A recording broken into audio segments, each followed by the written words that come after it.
Darius Voss did not knock. That was the first thing people in Hayes noticed about him, the way he walked into places like he had already bought them. He pushed through the door of the land registry office on a Tuesday morning in late October, dropped a leather folder onto the clerk's desk hard enough to rattle the inkwell, and said, without looking up, "I'm filing a claim on the Mercer property. Abandoned, neglected. The man can't hold it together, and the county knows it." The clerk, a thin man named Pruitt, who had worked that desk for 11 years, looked at the folder and then looked at Voss and said nothing for a moment. "Caleb Mercer's not abandoned his land," Pruitt said carefully. Voss finally looked up. His eyes were the color of old iron. "He's got a 4-year-old daughter and no wife and a ranch that's falling apart board by board. You call that maintaining property?" He tapped the folder. "File it." Pruitt filed it, and somewhere across the frozen Kansas plain, in a house that smelled like wood smoke and dried sage, and the particular loneliness of a man trying to hold everything together with his bare hands, Caleb Mercer had no idea that the clock had just started running. If you were standing in his shoes that morning, if it were your land, your daughter, your 4 years of breaking your back for something that was finally starting to feel like home, what would you do? That question is going to follow you through this entire story. Because what happened next on that Kansas frontier in the winter of 1889 was not a fairy tale. It was something harder and stranger and more honest than that. And it started like most real things do, not with a hero riding in to save the day, but with a man standing alone on a train platform, holding a letter, watching the last passenger step off the last car, and realizing that the woman he had been waiting for was never coming. Before we go any further, if you found your way to this story, please take a moment and subscribe to the channel so you never miss what comes next. Hit that like button and drop a comment telling me what city or country you're watching from. I want to see how far this story travels. Now let's go back to where it all began. The train from Topeka arrived at 2:14 in the afternoon, 7 minutes late, which was actually early by November standards, when the wind came off the plains hard enough to slow a locomotive. Caleb Mercer stood on the platform with his hat in his hands. He was 34 years old, though most people who met him guessed older. Not because he looked worn out, he didn't exactly, but because he carried himself like a man who had already survived several things that would have finished somebody else. His face was weathered in the particular way of men who spend most of their days outdoors, not from vanity or adventure, but from necessity. There was a scar along his left jaw from a fence wire accident 3 years back. His coat was clean but had been mended at both elbows. His boots were good boots. He had spent money on those when he shouldn't have, because a man with bad boots on a working ranch was a man asking for trouble, but the heels were starting to show wear. He was not a man who spent much time thinking about how he looked. But standing on that platform, waiting for a woman he had never met in person, he had found himself that morning standing in front of the small mirror above the washstand in his bedroom for longer than usual. Rose had wandered in while he was doing it and looked up at him with her serious brown eyes and said, "Papa, why are you making that face?" He hadn't realized he was making any face in particular. "What face?" "Like you swallowed something wrong." He had laughed at that. Actually laughed, which was something that happened less often than it should have. He had picked her up and carried her to the kitchen and gotten her settled with some bread and the small jar of apple preserves that Mrs. Calloway from the neighboring property had brought over the previous week, and he had thought, as he watched his daughter eat with the focused concentration of a 4-year-old who took all food seriously, that this was exactly why he had done it. Written the letters, answered the advertisement, spent 2 months exchanging careful, honest correspondence with a woman named Evelyn Hart from Philadelphia, who wrote in a clear, precise hand and said all the right things about wanting a real life, a working life, a life that meant something. He had left Rose with Mrs. Calloway for the afternoon. The old woman had watched him ride out with the expression she always wore when she thought he was making a mistake, but had decided not to say so. He had not asked what she thought. He had learned, over the past year, that some opinions were better left unvoiced until after the decision was made. The train stopped. Steam rolled across the platform. Passengers began stepping down. A traveling merchant with 2 large cases, a family with 3 children who immediately scattered in different directions while their mother called after them, an older couple moving slowly and carefully, a young man in a city suit who looked around at Hayes with the expression of someone who had expected something different. Caleb watched each person step down. He was counting without meaning to. He had studied the one photograph Evelyn had sent him, a formal portrait, stiffly posed, the way all those photographs were, until he thought he would recognize her immediately. Dark hair. A certain set to her jaw. The letter had said she would be wearing a blue traveling coat. No blue coat came off that train. He stood on the platform until the last passenger had cleared the steps, and the conductor had begun walking the length of the cars with his lantern, checking for anyone remaining. Then he walked to the station agent's window, because that was what you did when you were a practical man who did not spend time on things that hadn't happened yet. The station agent, a heavy-set man named Greer, who smelled permanently of tobacco, looked at him over the counter with a carefully neutral expression that told Caleb he already knew something. "You got a message," Greer said. He slid a folded envelope across the counter. Caleb looked at it. His name was written on the front in handwriting he recognized from 2 months of letters. He picked it up and opened it and read it there at the window, because there was no reason to take it somewhere private. It was not a long letter. "Dear Mr. Mercer, I am writing to tell you that I will not be arriving as planned. I have accepted another proposal from a gentleman in Boston whose circumstances are better suited to my own. I wish you no ill. I hope you find what you are looking for. Sincerely, Evelyn Hart." He folded the letter back up. He put it in his coat pocket. He thanked Greer, who looked like he wanted to say something sympathetic but couldn't find the words, and walked back to where his horse was tied.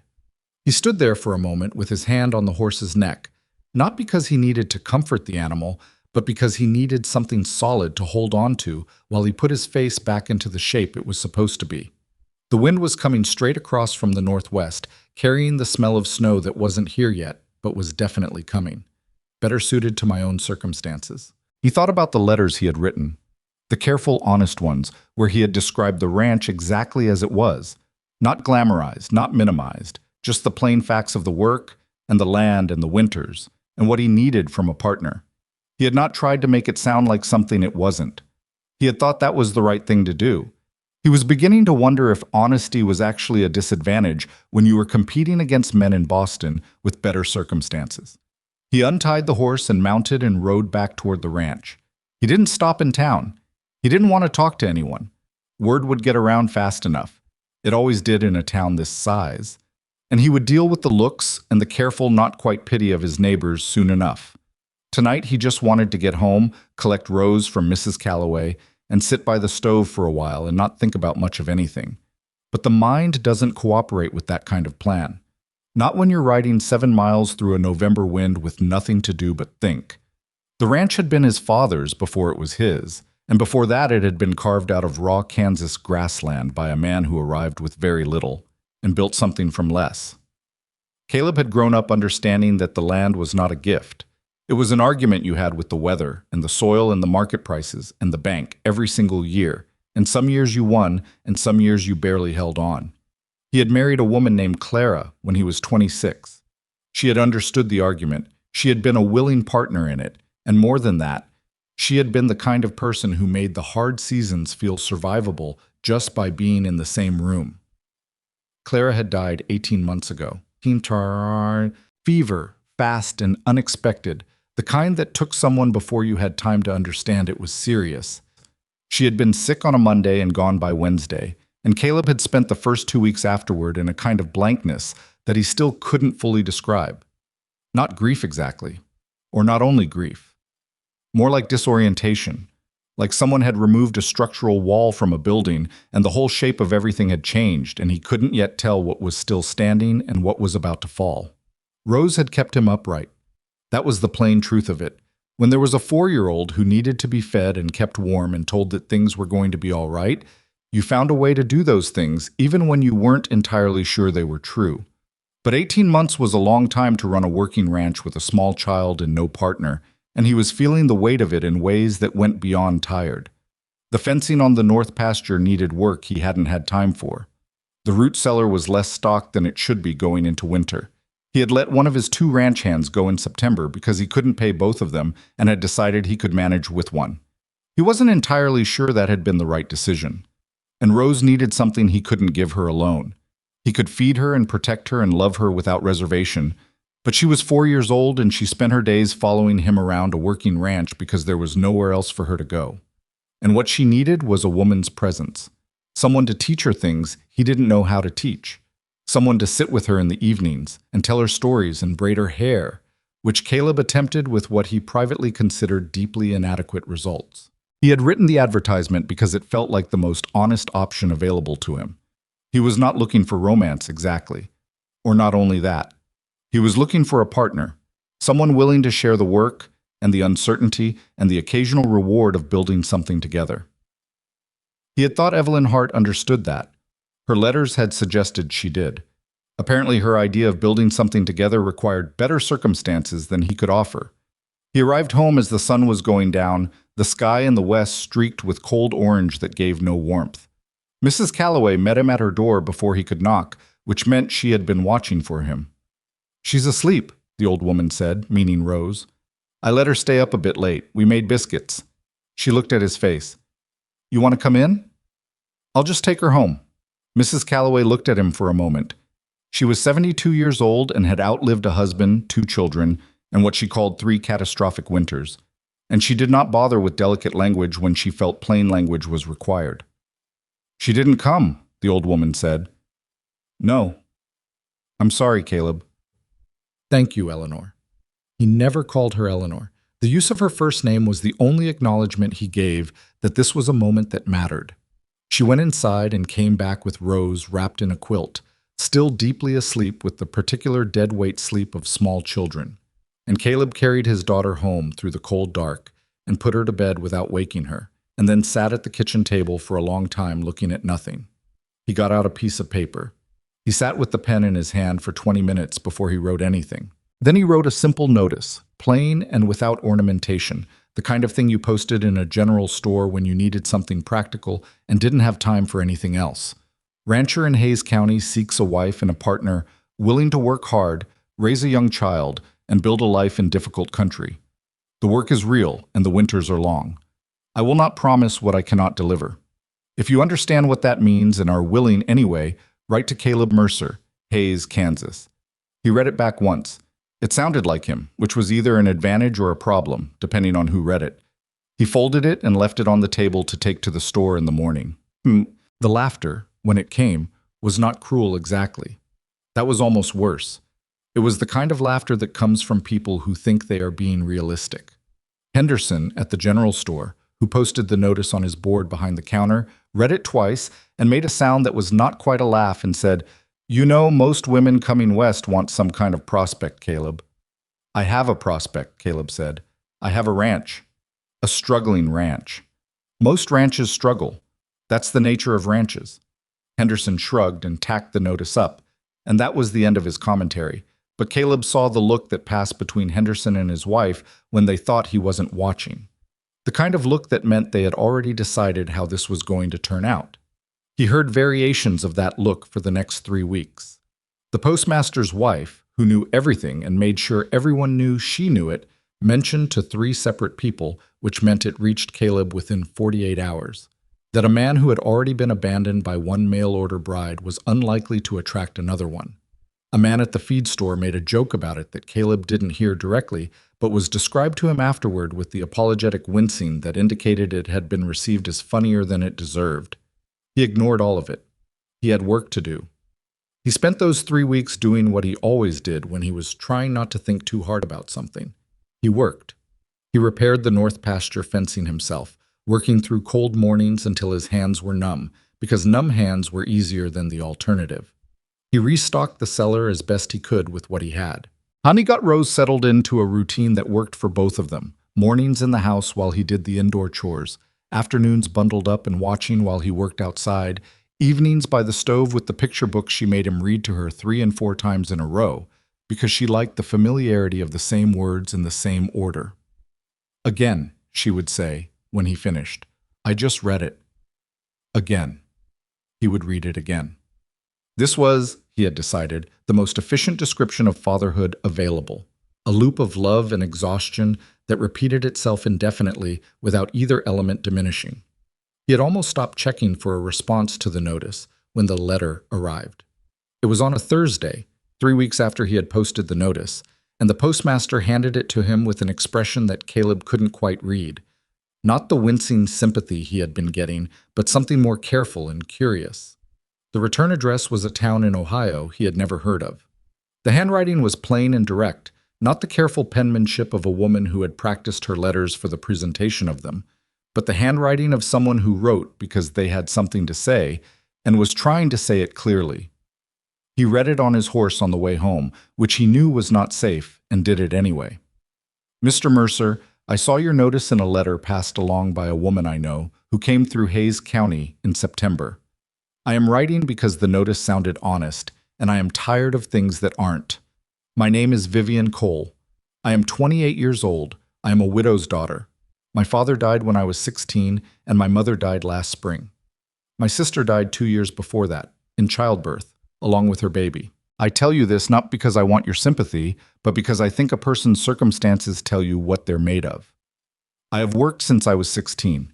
I know how to manage a household, care for animals, preserve food, handle difficult seasons, and do hard work without complaining about it. I do not know how to do everything, but I learn fast and I don't pretend otherwise. I am not looking for easy. I am looking for honest. If you are still looking for a partner, I would be willing to come and see if we suit each other. I ask only that you give me a fair chance to show you what I can do before you make up your mind. Vivian Cole. He read it twice on horseback and once more when he got home. Then he wrote back the same evening, which was faster than he usually made decisions. But the letter had said something clearly. I am tired of things that aren't. He understood that feeling better than he had understood much of anything in the past year and a half. He told her exactly what she would be coming to. The house, which was solid but plain. The ranch, which had good land but needed work he hadn't been able to keep up with alone. His daughter, who was 4 years old and serious and occasionally terrifying in the precision of her observations. The winters, which were not metaphors. They were actual Kansas winters, which people who had not experienced them tended to underestimate in ways that could cause real problems. He told her he would pay her way from Ohio and that she would have her own room and that he was not asking her to make any decisions before she arrived and saw the place for herself. He sent the letter and did not allow himself to think too much about it. 4 days later, she wrote back and said she was coming. The stagecoach from the rail junction arrived on a Wednesday morning earlier than expected, which was unusual enough that Caleb almost missed it. He had been at the far end of the property checking the fence line when his ranch hand, a quiet man named Pete, who communicated primarily in head gestures, rode out to tell him the stage had come in. By the time Caleb got to town, she was already standing outside the stage office. He saw the cradle first. It was small and wooden, and she was carrying it in one hand along with a battered leather satchel, while a larger travel case sat beside her feet. The cradle was clearly old. He could see the wear on the wood, and slightly too large to be carried the way she was carrying it, but she was managing it without apparent difficulty. Then he saw her. She was not what he had pictured, which was a thing he had known intellectually, that the person behind the letters would be different from whatever image he had assembled, but still registered as a small shock. She was not tall. Dark hair, pulled back practically. A coat that was clean but had seen considerable use. She was looking at the main street of Hayes with an expression he couldn't immediately categorize. Not impressed, not disappointed, just looking, taking it in. She saw him coming and she didn't smile in the relieved, eager way he might have expected. She just met his eyes and waited. "Mr. Mercer," she said when he was close enough. "Miss Cole." A pause that might have been awkward with different people. With her it seemed more like a mutual assessment, two practical people taking a moment to see if the reality matched the correspondence. "Long trip," he said finally. "Yes." "The cradle." He nodded at it. He wasn't sure what he was going to say. He hadn't planned the sentence. "My sister's," she said, "the one I told you about." There was nothing in her voice that asked for anything, no invitation for condolences or elaboration. She said it the way you say a fact that is important to you, but doesn't require explanation. "I'd like to keep it somewhere it won't get damaged. We can put it in the house." He reached for the travel case. "I'll take this." She let him take it without argument or excessive thanks. Another thing he hadn't expected. They rode out of town in his wagon, and the silence between them was the kind of silence that happens when two people are both paying attention. Not uncomfortable, just full. "How far?" she asked after a while. 7 miles? She looked at the landscape. The grass was winter brown and the sky was the particular flat gray of November in Kansas that sat on the horizon like a lid. He tried to see it the way she might be seeing it. Someone coming from Ohio, from a town that presumably had trees and a different kind of sky. "Is it always this flat?" she asked. "More or less. It gets to you after a while, one way or the other. Either you start to see it as open or you start to feel like it's pressing down on you." She was quiet for a moment. "Which way did it go for you?" He considered. "Both, at different times." She seemed to find that answer acceptable. When they arrived at the ranch, Rose was waiting at the window. He had left her with Pete's wife for the morning, but the woman had apparently brought her back to the house, probably judging that a small girl should be there when the stranger arrived. Rose was standing at the window with her doll, watching, and when Caleb helped Vivian down from the wagon, Rose did not come out. He had not told Rose exactly what this was, partly because explaining it to a 4-year-old was complicated, and partly because he was not entirely sure himself. He had told her a woman was coming to help with the house. Rose had said, "Why?" He had said, "Because I need help." Rose had considered this and said, "Okay," with the profound pragmatism of small children who have not yet learned that some things are supposed to be complicated.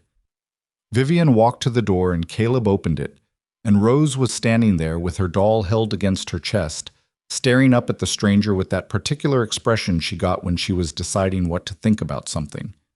Vivian crouched down so she was at Rose's level. She didn't make a big show of it, didn't deploy the exaggerated friendliness that adults often use with small children, the high-pitched enthusiasm that children always see through. She just got down to the child's eye level and said, "I'm Vivian. Your father said you have a doll." Rose looked at the doll in her arms, then back at Vivian. "Her name is Frances." "That's a good name," Vivian said. "Not what a pretty doll, or isn't that lovely? Just, that's a good name." Rose seemed to consider this. "I made it up myself." "I know. Your father told me in a letter."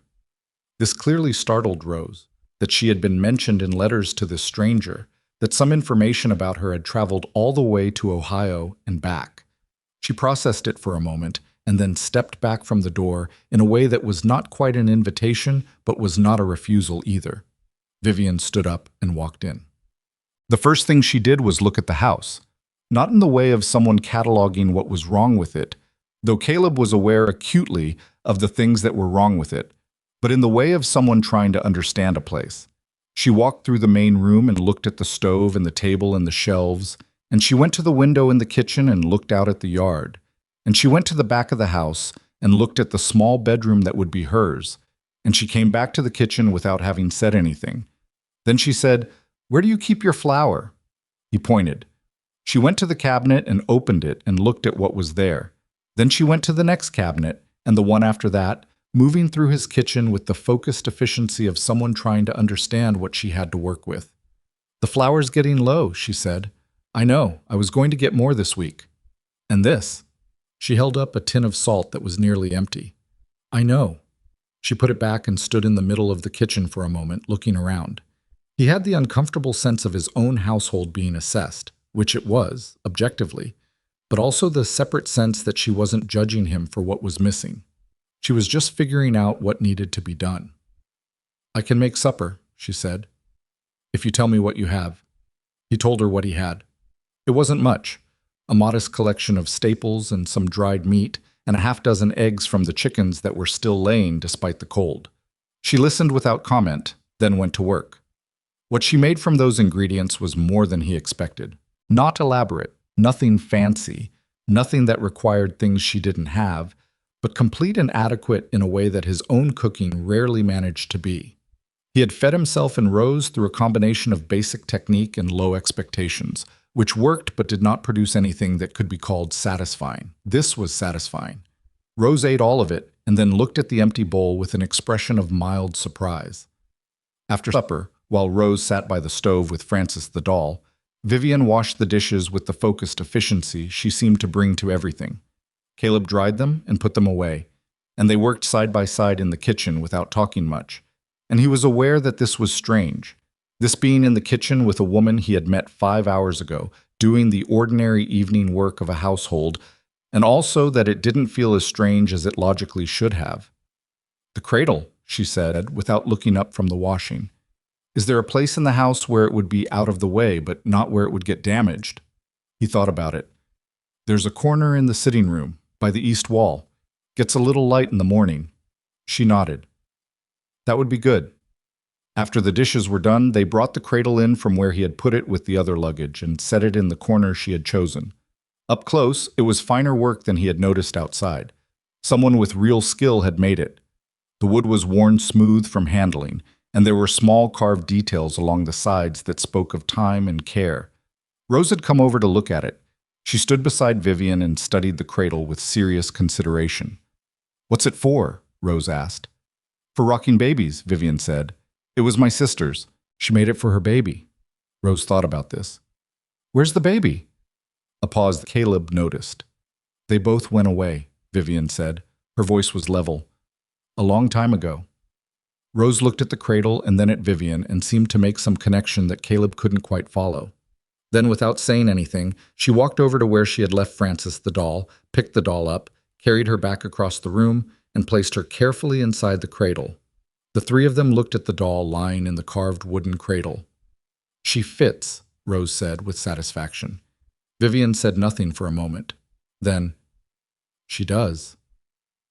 Later, after Rose was in bed and the house was quiet, Caleb sat at the kitchen table with a cup of the coffee Vivian had made, stronger than his, by a margin, and she sat across from him, and they had the practical conversation that they needed to have. He told her about the ranch in more specific detail than his letters had been able to convey. The current finances, which were not comfortable. The land dispute that he didn't know yet was already in motion. That Darius Voss had already walked into the registry office and dropped that leather folder on Pruitt's desk. He told her about what needed to be done in the next month before winter really settled in. He told her that Pete, his remaining hand, was reliable but not going to stay past spring regardless, because Pete had family back east he was saving to get back to. She listened without interrupting. When he finished, she was quiet for a moment. "You're telling me this might not work," she said. "I'm telling you the truth of what it is." She looked at him. "I appreciate that." A pause. "My last 2 years have been very short on people telling me the truth of what things are." He didn't ask what she meant. He thought she would tell him eventually, or she wouldn't, and either was her right. "There's something else," he said. He had been trying to figure out how to say this since they left town and had not arrived at a satisfying way to put it. "I want to be clear that I'm not asking you to make any commitment before you've had a chance to see whether this is a life you can build. You've come a long way, and I know that, and I won't hold you to anything you decide you can't." "Mr. Mercer," she said. He stopped. "I've traveled 4 days to be here," she said. "I sold almost everything I owned to pay for the part of the trip I couldn't afford.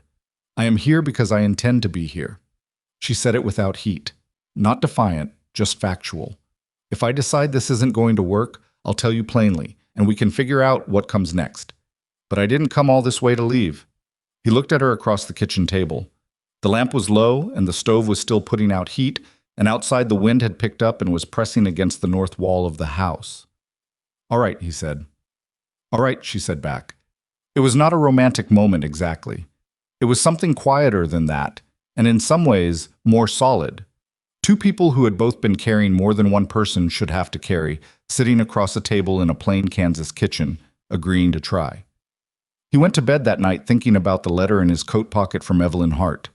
Circumstances better suited to my own. He thought about how different that letter was from the one that had come from Ohio. The directness of it, the absence of performance, the plain acknowledgement of difficulty as a fact to work with rather than a reason to withdraw.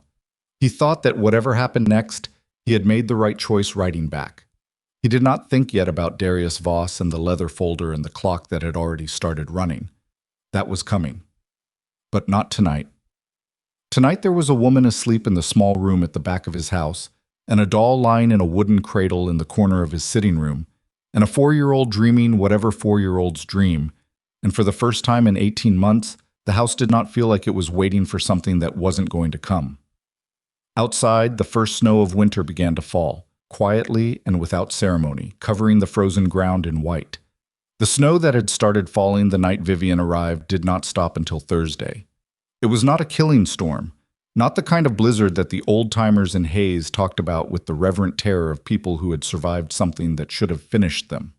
but it was enough to make the world outside the windows of the Mercer ranch look like something from a different place entirely. The brown grass disappeared. The fence posts became white pillars. The yard between the house and the barn shrank to a path that Caleb had to clear twice a day just to keep it passable. Vivian had been there 4 days when the snow came, and those 4 days had already established something between them that was not a relationship exactly. It was too practical and too careful for that word, but was more than an arrangement. She worked. That was the simplest way to put it. She worked the way people work when the work is theirs to do, and they have made a decision that it is theirs, not with enthusiasm or performance, but with the consistent, unglamorous energy of someone who understands that things fall apart when no one tends to them. The morning after the first night of snow, Caleb came into the kitchen at 5:30 and found her already at the stove. This startled him more than he showed. He had been waking before dawn for so long that it had become simply what he did. The ranch required it, and there was no one else to do it. But he had not expected to find the stove already going and coffee already made, and someone moving around his kitchen as though she had been in it for years instead of days. "You don't have to be up this early," he said. She glanced at him over her shoulder. "The stove went cold in the night. I heard it. I would have gotten it." "I know." She said it without implication. Just, "I know." He poured a cup of the coffee and stood by the stove for a moment, warming his hands around the cup. And she went back to whatever she was doing, which turned out to be sorting through the supplies on the kitchen shelves with the systematic attention of someone taking inventory. She had a piece of paper and was writing things down in that plain, direct handwriting of hers. "We're low on a lot of things," she said. "I know. The cornmeal is almost gone. Same with the dried beans. You've got enough salt pork for maybe 2 weeks, and after that there's very little protein unless you're planning to slaughter one of the animals. I was going to get to town before the snow closed in. Didn't make it." She wrote something else down. "What about credit at Henderson's?" He was quiet for a moment. "Some. Not unlimited." She nodded, still writing. She did not comment on this. Not a reassurance, not a criticism, just an acknowledgement that it was a fact she now had. It was that quality in her, he was starting to understand. That was the most unusual thing about her. She did not manage him. She did not soften the edges of difficult information or pretend that things were better than they were, or alternatively, make him feel the weight of them in a way that added guilt to the difficulty. She just took the facts and worked with them. It was possible this was something she had learned by necessity. You didn't lose a father at 16 and a sister and a mother in the years after without developing some relationship with hard facts. But whatever the origin, the effect was that conversations with Vivian did not leave him feeling worse about things than he had before. That was rarer than it should have been. He had not fully realized how much energy he had been spending since Clara died, simply managing other people's discomfort about his situation. Rose woke up an hour later and came into the kitchen in her nightdress with her hair completely disordered and Frances the doll under one arm, and she stopped in the kitchen doorway and looked at Vivian with the expression she had been wearing since the woman arrived. Assessing, not hostile, but not yet decided. "It snowed," Rose said. "It did," Vivian agreed. Rose looked out the kitchen window. The snow was still coming down, not hard, but steady. "Can I go outside?" "After breakfast," Caleb said. Rose transferred her assessing look to him. "What's breakfast?" "Ask Vivian." This was the first time he had directed Rose to Vivian for anything, and he watched both of them register it. Rose with slight surprise, Vivian with the careful neutrality she kept around the child, neither pushing nor retreating. "Corn porridge," Vivian said, "and if there are any eggs this morning, I'll fry them." Rose considered this. "Frances likes eggs. Does she eat them or just observe them?" A pause. Rose looked at the doll, then back at Vivian, and there was something that might have been the beginning of a smile at the corner of the child's mouth. "She observes them."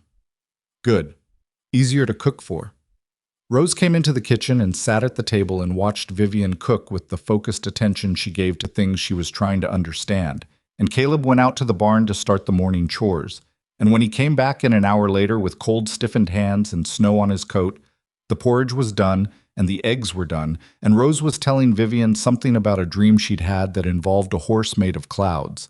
And Vivian was listening with the particular quality of attention that some adults manage with children, and most don't. Actually listening, not waiting for the child to finish. It was a small thing.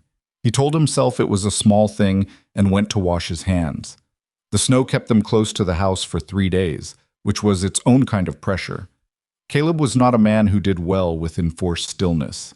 He needed the work, needed the physical occupation of it, and the storm cut down on what he could do to a narrow set of indoor tasks and the twice-daily trips to the barn.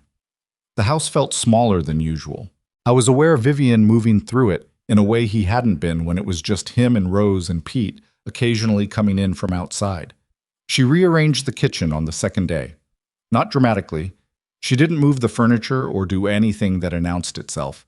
But he came in at noon and realized that the pots were on different hooks, and the grain supplies had been reorganized, and the corner of the counter that had been accumulating tools and odd items that had no other home had been cleared, and those items relocated to more logical places. He stood in the middle of the kitchen looking at it for a moment. "I should have asked," she said, from where she was sitting mending one of Rose's dresses.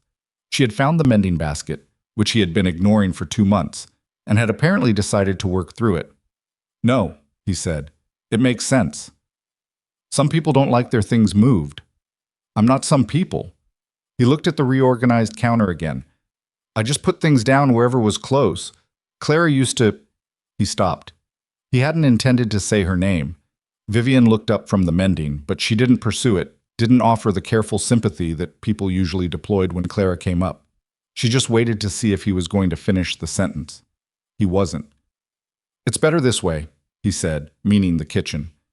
"The mending basket had about 8 weeks of work in it," she said, going back to the dress. "About that. Rose has grown out of 2 of these dresses. They can be let out, but only so far. She'll need new ones before spring." "I know. I can make them if you get the fabric." He looked at her. "You sew?" "Badly," she said, "but adequately. My mother taught me when I was 10, and I never loved it, but I know how to do it." This was characteristic of her, the honest qualification. She didn't say I'm an excellent seamstress or make any claim larger than the thing was. She just described the skill as it was. He was finding, somewhat to his surprise, that he trusted this quality more than he had expected to trust anything about a woman he had only just met. "I'll get the fabric when the snow clears," he said.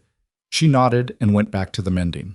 On the 3rd day, Rose decided that Vivian was acceptable. Caleb didn't see the exact moment it happened. It was not a single moment, probably, more like the accumulation of several small ones. But he noticed the result. Rose, who had been maintaining a careful and assessing distance since Vivian's arrival, began following her around the house. Not in a demanding way, the way she followed Caleb when she wanted something, but in the particular way of children who are interested in what an adult is doing and want to observe it closely while maintaining the option to deny any attachment if pressed. Vivian tolerated this without making a production of it. She explained what she was doing when Rose asked, didn't explain when she didn't, let the child hand her things when Rose offered, and didn't make a fuss when Rose dropped them. She treated Rose with a matter-of-fact respect that Caleb had not seen many adults extend to a 4-year-old, and Rose, who was a perceptive child, appeared to notice.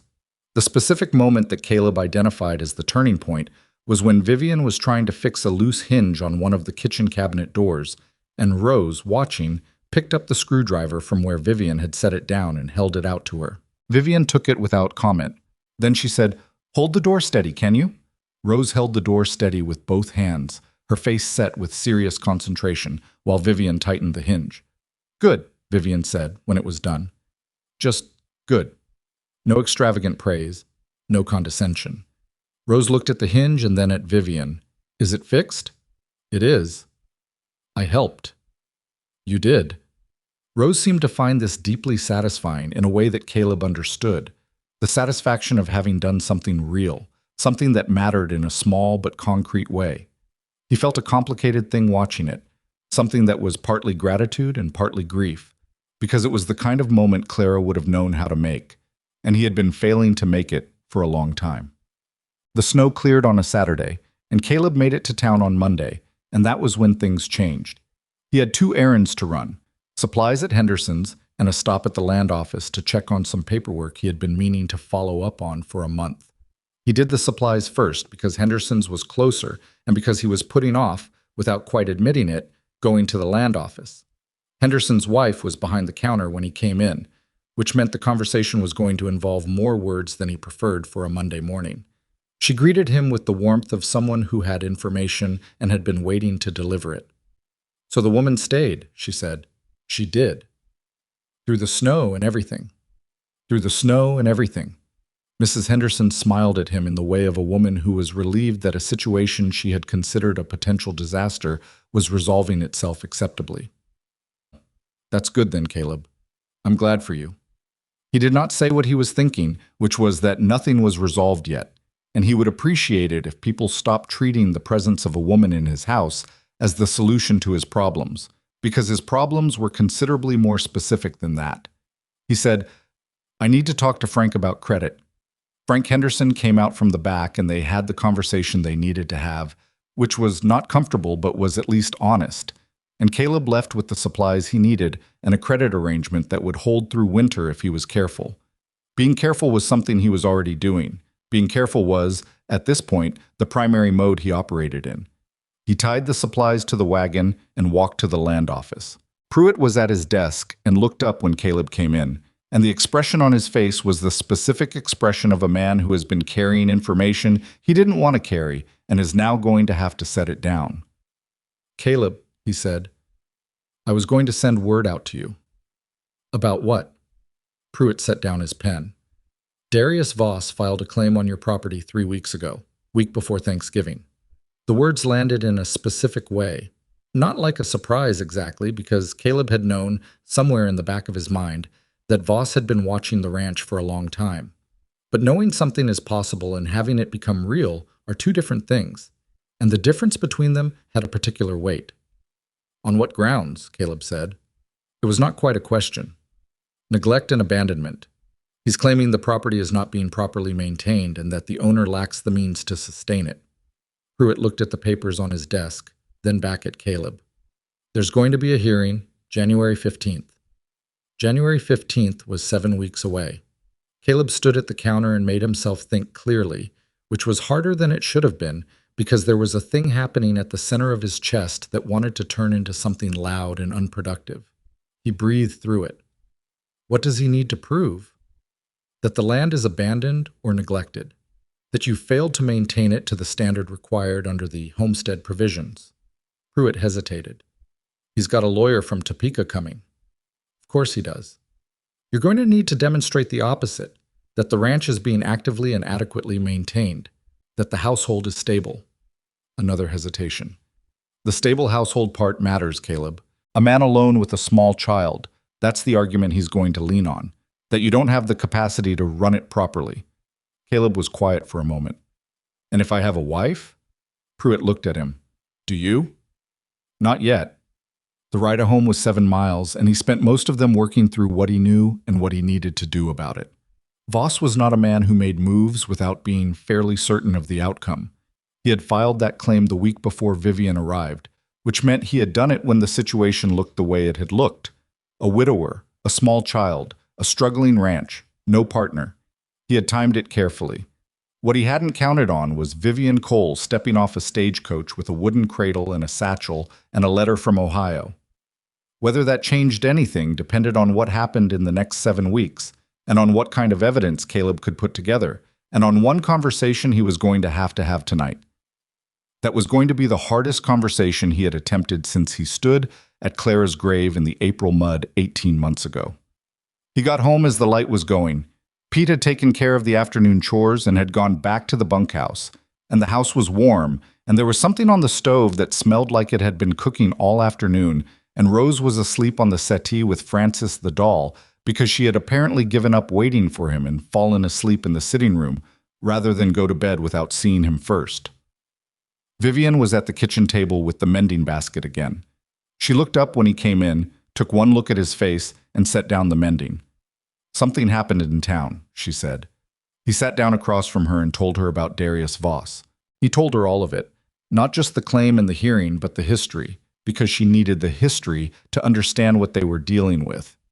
Voss had been acquiring land in the county for years, the way certain men acquire things, not because they needed all of it, but because they had decided that more was the appropriate condition for them to exist in. He had made an offer on Caleb's land twice, once 3 years ago and once shortly after Clara died, and both times Caleb had said no, and Voss had gone away with the particular expression of a man who was not accustomed to being told no and who did not believe the no was final. Vivian listened the way she listened to everything, completely, without interrupting. When he finished, she was quiet for a moment. Then she said, "He filed the claim before I got here." "Yes." "So he didn't know I was coming?" "No." She thought about this. "What does the hearing require?" He told her what Pruitt had told him. The evidence of maintenance, the stable household, the lawyer from Topeka. She was quiet again. He let her be quiet. Then she said, "And if we were married before the hearing?" He met her eyes across the table.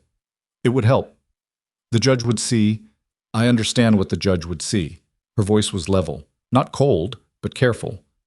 "I'm asking if that's what you're asking me." He had been trying to figure out how to say this since the land office. He had been turning it over for 7 miles of frozen Kansas road and had not arrived at a version of it that didn't feel like he was asking her to do him a significant favor under pressure, which was exactly what he was doing. "I'm going to be honest with you," he said. "I'd prefer it. I was going to ask you anyway, eventually. Not like this. Not with a deadline attached to it, and a land dispute as the reason. But I was going to ask you." He paused. "I know this isn't the way it should happen. I know you've been here less than 2 weeks, and that's not enough time to know anything for certain. If you say no, or if you say you need more time, I'll understand that, and we'll figure out another way." She looked at him steadily. He had noticed that she did not look away from things that were uncomfortable. She looked straight at them, which was both a quality he respected and one that made it harder to hide anything. "What's the other way?" she asked. "I don't have one yet," he admitted.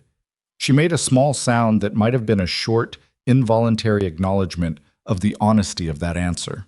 She looked down at the table and then back up at him. "I want to say something," she said, "and I want you to hear it as what it is, not as an argument." "All right. I didn't come here to save a ranch." She said it plainly, without heat. "I came here because the notice sounded honest, and because I needed a life, and I thought this might be one. I'm not saying I won't help with the hearing. I'm saying I want to be clear that what I'm agreeing to, if I agree, isn't a strategy. It's a marriage." "I understand that." "I'll have a voice in this house." "Yes." "I'll raise Rose the way I think is right, and if I think you're doing something wrong with her, I'll say so." "I'd expect that." "And I won't be treated like someone you pulled out of a bad situation. I'm not a charity case. I came here because I chose to." "Vivian." He waited until she was looking at him. "I know that." A pause. Outside, the wind pushed at the north wall of the house. The stove ticked. Somewhere in the sitting room, Rose made the small sound she sometimes made in her sleep, a soft, indeterminate noise that was not distress, just dreaming. "All right," Vivian said. "All right?" "Yes." She picked up the mending again, not because she was dismissing the conversation, but because her hands did not like to be idle. "Yes, I'll marry you, but I have one more thing." "What?" "I want it to be real, not something we do for the judge, and then live around. If I'm going to stand up in front of someone and say those words, I want them to mean what they're supposed to mean." He looked at her. At this woman he had known for less than 2 weeks, who had come from Ohio with a battered satchel and her dead sister's cradle, and a letter that said, "I am tired of things that aren't," and said, "So do I." She nodded once, and that was that. They were married on a Thursday in December, 10 days later, in the sitting room of the Mercer Ranch with Pete and Mrs. Calloway as witnesses, and Rose standing between them in her best dress, the one Vivian had let out and pressed the night before, holding Francis the doll with ceremonial gravity. The justice of the peace was a man named Albright, who rode out from town in cold that had dropped below zero overnight, and who conducted the ceremony with the brisk efficiency of a man who had places to be and hands that were still cold from the ride despite his gloves. It was not romantic by any conventional measure. Caleb's hands were rough from a morning of fence work he had done before Albright arrived. Vivian had flour on her sleeve that she noticed and tried to brush off just before they started, and then decided it didn't matter. What Caleb remembered afterward was not the words, which were standard, the same words used in every such ceremony in every county in Kansas. But the moment when Vivian turned to look at him, and he saw that she meant it, not performed sincerity, not the careful deployment of appropriate emotion. She just looked at him with those steady eyes and said the words, and he believed them, and said his own words, and she believed those too. Rose, when it was done, looked up at Vivian and said, "Are you my mother now?" The room went briefly very still. Vivian looked down at the child for a moment. "I'm your father's wife," she said carefully. "What I am to you is something you get to decide." Rose thought about this with the serious thoroughness she applied to important questions. "Can I decide later?" "Yes." "Okay." Rose seemed satisfied with this arrangement. She went back to Frances the doll, and that, as far as she was concerned, appeared to be the end of the matter. Mrs. Calloway, who had been watching all of this with the expression of a woman who had lived long enough to understand what she was seeing, said nothing. She just squeezed Caleb's arm when she left, which was more than enough. The weeks between the wedding and the hearing moved with the particular compressed urgency of a period when you know what is coming. Caleb threw himself into the work of making the ranch look what it was. Not performing maintenance, but actually doing it, the work that had been piling up since Clara died, and that had never fully caught up. He and Pete, working through cold that made the ground like iron, repaired the fencing that had been deteriorating on the north pasture. He shored up the animal shelter that had developed a weakness in one wall. He got the root cellar properly stocked, finally, making 2 trips to town in a single week to bring back what they needed. Vivian did not sit still and wait for the hearing to happen. This was the thing about her that Caleb was still adjusting to. She did not stand by while things happened to them. She made decisions and acted on them with the focused energy of someone who understood that inaction was also a choice and not always the safe one. She started keeping records. He came home one evening and found her at the kitchen table with a notebook. She had asked him to get it from Henderson's without explaining why, and he had gotten it, and now he understood. The notebook was full of her plain, direct handwriting, dates and work completed, supplies purchased and stored, improvements made to the property. She had gone back a month, using his receipts and what he could remember to document everything. Every fence post replaced, every cord of wood stacked, every repair to the house and the barn and the animal shelter. He looked at the notebook for a long time. "You don't have to do this," he said. "I know." She turned a page. "The roof on the barn. When did you fix the shingles?" "October. Before the first snow." She wrote it down. "Vivian." She looked up. "Thank you," he said. It came out simpler than he had intended without the qualifications he had been going to attach to it. Just, "Thank you." She looked at him for a moment with those steady eyes. "Don't thank me yet," she said. "We haven't won anything."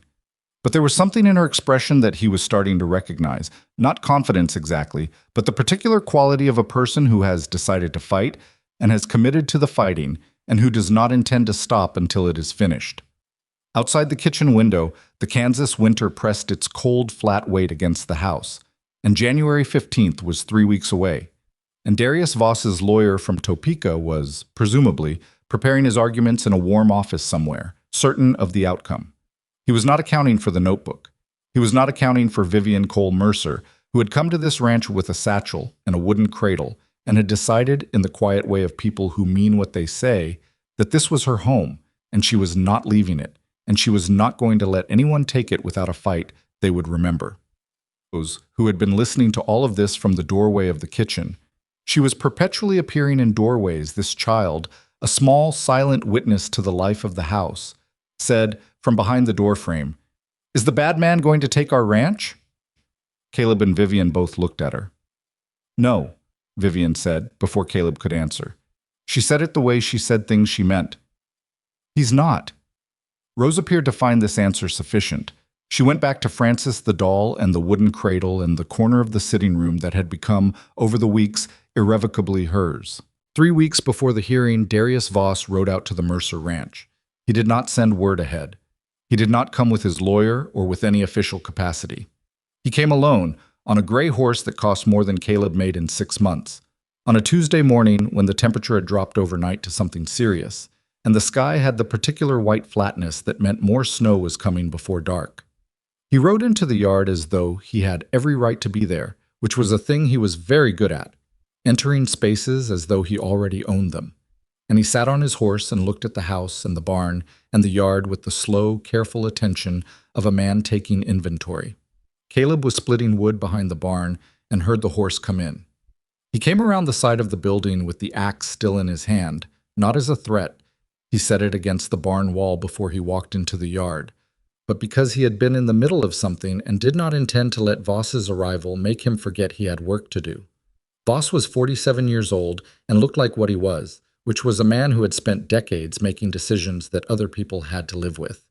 He was not a physically imposing man, medium height, careful about his appearance in the way of people who understand that appearance is a form of argument, but there was something in the way he occupied space that made him seem larger than the actual dimensions warranted.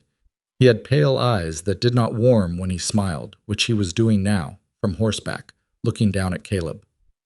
"Mercer," he said. "Voss." Caleb stopped at the edge of the yard. He did not invite him to dismount. Voss looked around the property again, slowly. "Heard you got married." "News travels. Small county." Voss brought his gaze back to Caleb. "Congratulations." Caleb said nothing. He was waiting, because this was not a social call, and both of them knew it. And Caleb had learned, in the years since his father died and left him responsible for holding this land together, that men like Voss came with a purpose, and it was better to let them state it than to appear eager to hear it. "Still filing," Voss said after a moment. "Want you to know that, case you were thinking the situation had changed. The situation has changed. A wedding 3 weeks before a hearing." Voss tilted his head. "Judge Hardin's been on the bench for 22 years. He's seen a lot of arrangements." The word landed with the weight it was intended to carry. Caleb felt the anger move through him and let it pass without attaching to it, because showing Voss his anger was something he was not going to do. "I'll see you at the hearing," Caleb said. Voss looked at the house again. Then he looked back at Caleb with those pale eyes that gave nothing away, and said pleasantly, "You know what this land is worth. You know what I can do with it. You're a practical man, Mercer. Practical men don't bleed themselves dry fighting battles they can't win." "Practical men also know when something belongs to them," Caleb said. A pause. Voss smiled the smile that didn't reach his eyes and gathered his reins. "See you at the hearing," he said, and turned the horse and rode out of the yard without hurrying, because hurrying would have suggested he cared about the outcome of the conversation more than he intended to reveal. Caleb stood in the yard until the horse was out of sight. Then he picked up the axe from where he had set it against the barn wall and went back to splitting wood, because he needed something to hit, and the wood was the appropriate choice. Vivian was standing at the kitchen window. He knew she had seen the whole thing because the kitchen window faced the yard, and Vivian did not miss things that happened within her line of sight. When he came in for the midday meal, she was at the stove and she didn't say anything immediately, which meant she was thinking. "He's not withdrawing the claim," Caleb said. "I heard. He said Judge Hardin has seen a lot of arrangements." He sat down at the table. "He's going to argue the marriage is convenient," Vivian said. "Yes." She set a bowl on the table in front of him. "Is he wrong?" Caleb looked up at her. "I'm not asking to argue," she said. "I'm asking because it matters. If the judge asks me directly, I need to know what the truth is." He thought about it. The honest answer was complicated, which was usually the case with honest answers. "It's both things," he said finally. "It was convenient, and it's real. Both of those are true at the same time." She sat down across from him. "Then that's what we say. Because it's true, and because it's the only version we can maintain for 22 years on the bench without him seeing through it." He looked at her. "When did you start thinking about how to handle the judge?" "When you told me about the hearing," she said. "That was 6 weeks ago." He had not known this. He had thought she was keeping the notebook and managing the household, and that was her contribution to the preparation. He had not realized she had been thinking about the hearing itself, about the strategy of it, in the careful, systematic way she thought about everything. "What else have you been thinking about?" he asked. She was quiet for a moment, looking at the bowl in front of her. "Voss is going to bring witnesses, people who can speak to the state of the ranch over the past year. He's been watching this place, probably had people watching it, and he's going to have specifics. Dates when the fencing was in bad shape. Dates when the cellar was low. He's going to build a picture of a man who can't hold it together." She looked up. "We need to build the opposite picture, and the notebook is part of that, but it's not enough on its own." "What else?" "People," she said. People who've seen this ranch over the past months, who can say what they saw? He thought about it. Henderson. He knows what I've bought, what I've put into the place. And Mrs. Calloway, Vivian said. She's been out here more than anyone. And Pete's worked this land all winter. Pete's not comfortable speaking in front of... Pete will do it if you ask him properly, Vivian said, with the certainty of someone who had made her own assessment of Pete and arrived at a different conclusion than Caleb's. He's not comfortable with crowds. That's different from being unwilling to tell the truth about what he's seen. Caleb was quiet for a moment. He was revising, as he had been doing periodically since December, his understanding of who he had married. He had known she was capable. He had seen the evidence of that in the kitchen, in the household, in the way Rose had shifted from wary to attached over the course of a few weeks. What he had not fully accounted for was the dimension of her that thought strategically, not in a manipulative way, but in the way of someone who understood systems and how they worked and what they required. You've been carrying this alone, he said. I haven't been alone. You've been doing the work. You've been thinking about it alone. You should have told me. She looked at him steadily. You had enough to carry? He felt something that was not quite frustration and not quite gratitude, but lived in the space between them. We're partners, he said. That means you tell me. A pause. Something shifted slightly in her expression. Not defensiveness, but the particular look of someone who had learned over a long time to handle things independently because independence was what the circumstances had required. All right, she said, I'll tell you. Everything. Everything. She picked up her spoon. Then eat. We have work to do this afternoon. The work she had in mind turned out to be something he hadn't expected. After the meal, after Rose went down for her afternoon rest, Vivian put on her coat and her boots. The good ones she had brought from Ohio, worn now from the Kansas winter but still sound, and said, Show me the whole property. You've seen most of it. Show me all of it, every corner, every improvement you've made in the past 2 years. They spent 3 hours walking the ranch in cold that made their breath come out in clouds. He showed her everything. The rebuilt sections of fencing, the reinforced gates, the animal shelter wall he and Pete had shored up in November, the stonework on the chimney that he had done himself the previous spring when the original mortar had started to crack, the new boards on the barn floor where the old ones had rotted through. He showed her the root cellar with its current inventory, the expanded chicken coop, the covered woodpile that represented 2 months of morning splitting. Vivian walked and looked and said almost nothing, but he could see her absorbing it, not in the way of someone being shown around, but in the way of someone mapping, creating a mental document of what existed, where, and why it mattered. At the far north end of the property, where the fence line met the edge of the neighbor's land and the horizon opened up into the flat immensity of the winter plain, she stopped and stood for a moment looking at it. Your father built this? She said. Most of it. I've added to it. She turned slowly, looking at the whole of it, the house visible in the distance, the barn, the structures his father had started and he had continued, and that would outlast him too, probably, if he could keep them. How long has it been in your family? 17 years. My father came out in 1872. I was a boy. She turned back to the fence line. She had a small notebook in her coat pocket. Not the household record book, but a smaller one she had apparently been carrying for some time, and she made a note in it now, quick and efficient. What are you writing? He asked. The stone chimney work. What year? Last April. March and April. She wrote it down. And the barn floor? September before last, before Clara. He stopped. The name came up at unexpected moments still, not as a wound exactly, more like a seam in the fabric of things. You forgot it was there, and then your hand found it. Vivian did not look up from the notebook. Before she died, she said, completing the sentence because the sentence needed completing, not because she was trying to make anything easier or harder. Yes. She wrote something else down. Then she closed the notebook and put it back in her pocket and looked at him in that direct way she had. You've done more than you think, she said. People who are drowning don't fix barn floors and rebuild chimneys. That's what the record shows. He looked at her.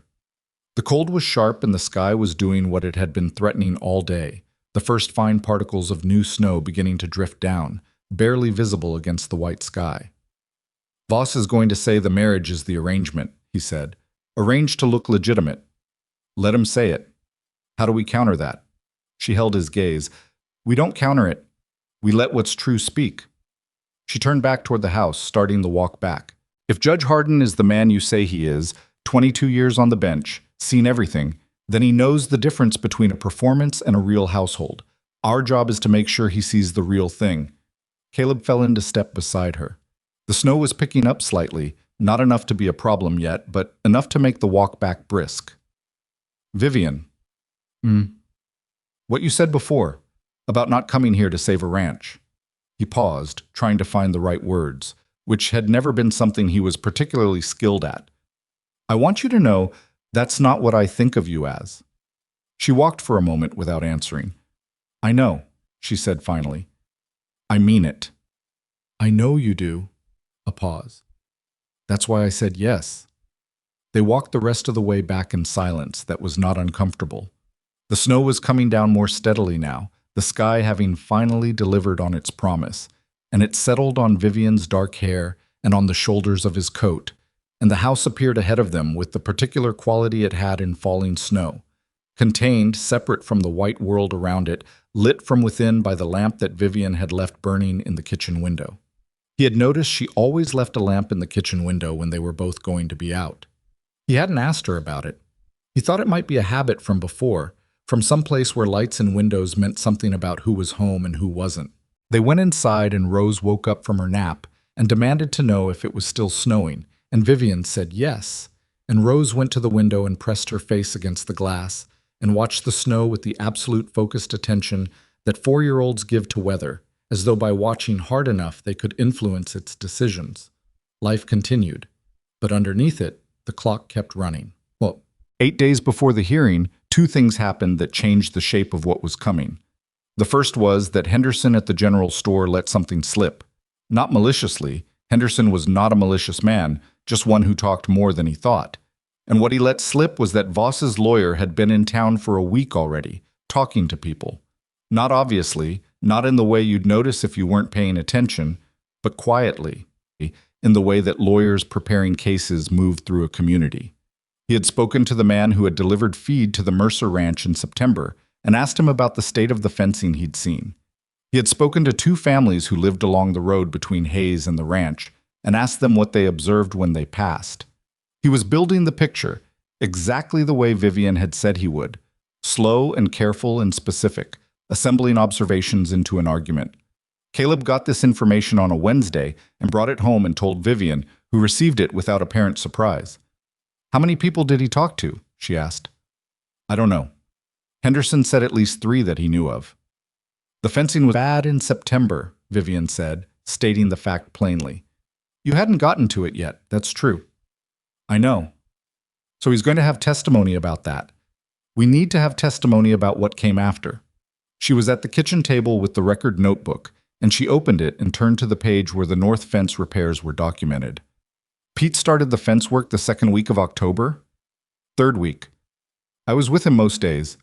She made a correction in the notebook. He had stopped being surprised by the precision of it. The specific dates, the specific improvements, cross-referenced against the supplies he had bought at Henderson's and the receipts he had, somewhat accidentally, kept because he was the kind of man who put paper in his coat pockets and occasionally remembered to take it out again. Those receipts, which had accumulated in a canning jar on the kitchen shelf without any particular intention, had turned out to be documentation. Vivian had gone through all of them in November and organized them by date and attached them to the relevant entries in the notebook. The second thing that happened that week was Pete. Pete came to Caleb on a Thursday morning, in the barn, with the expression of a man who had decided to say something he had been working up to for a while. He was 38 years old and had worked for Caleb for 2 years, and was, as Caleb had told Vivian, reliable in the particular way of quiet people. He did what he said he would do and did not make noise about it either way. He was not comfortable with direct conversation about things that mattered, which was something Caleb respected because he understood it. Heard Voss's lawyer's been talking to people, Pete said. Yes. Pete was quiet for a moment, doing something with a piece of harness that didn't particularly need doing. I'll testify, if you need me to. I'll say what I've seen. Caleb looked at him. You sure about that? Courthouse, formal. I know what it is. Pete kept his eyes on the harness. I've been on this ranch 2 years. I know what you've put into it. I'm not going to let some lawyer from Topeka tell a judge something different because nobody bothered to say otherwise. Caleb was quiet for a moment. I appreciate it, Pete. Pete shrugged in the way of a man who was not looking for acknowledgement. Your wife talked to me, he said. Caleb paused. Vivian. Week ago. She asked me what I'd seen since October. I told her. She wrote it down. He finally looked at Caleb directly. She's thorough. Yes, Caleb said. She is. Pete went back to the harness. Fence line looks good now, he said, as though this were a non sequitur, which it was not. Better than it's been in 3 years. Thought someone should say so out loud. Caleb looked at the man who had quietly, without being asked, decided that what happened at the hearing mattered to him too, and felt something that he didn't have an immediate word for. Loyalty was part of it. Gratitude was part of it. The strange, specific warmth of discovering that the people around you have been paying more attention than you realized. He went home and told Vivian that Pete had come to him, and she listened without the self-satisfied expression of someone who had anticipated this, just listened and said, Good. You went to him. I asked him a question, she said. He answered it. He made his own decision. Still, she looked at him. Caleb, you have people who want to help you. You just never ask them. He thought about that for longer than the conversation probably warranted. He thought about the 1.5 years since Clara died, when he had been trying to manage everything himself. The ranch, the child, the grief, the finances, all of it. Without asking for help because asking felt like admitting the size of what he couldn't do alone.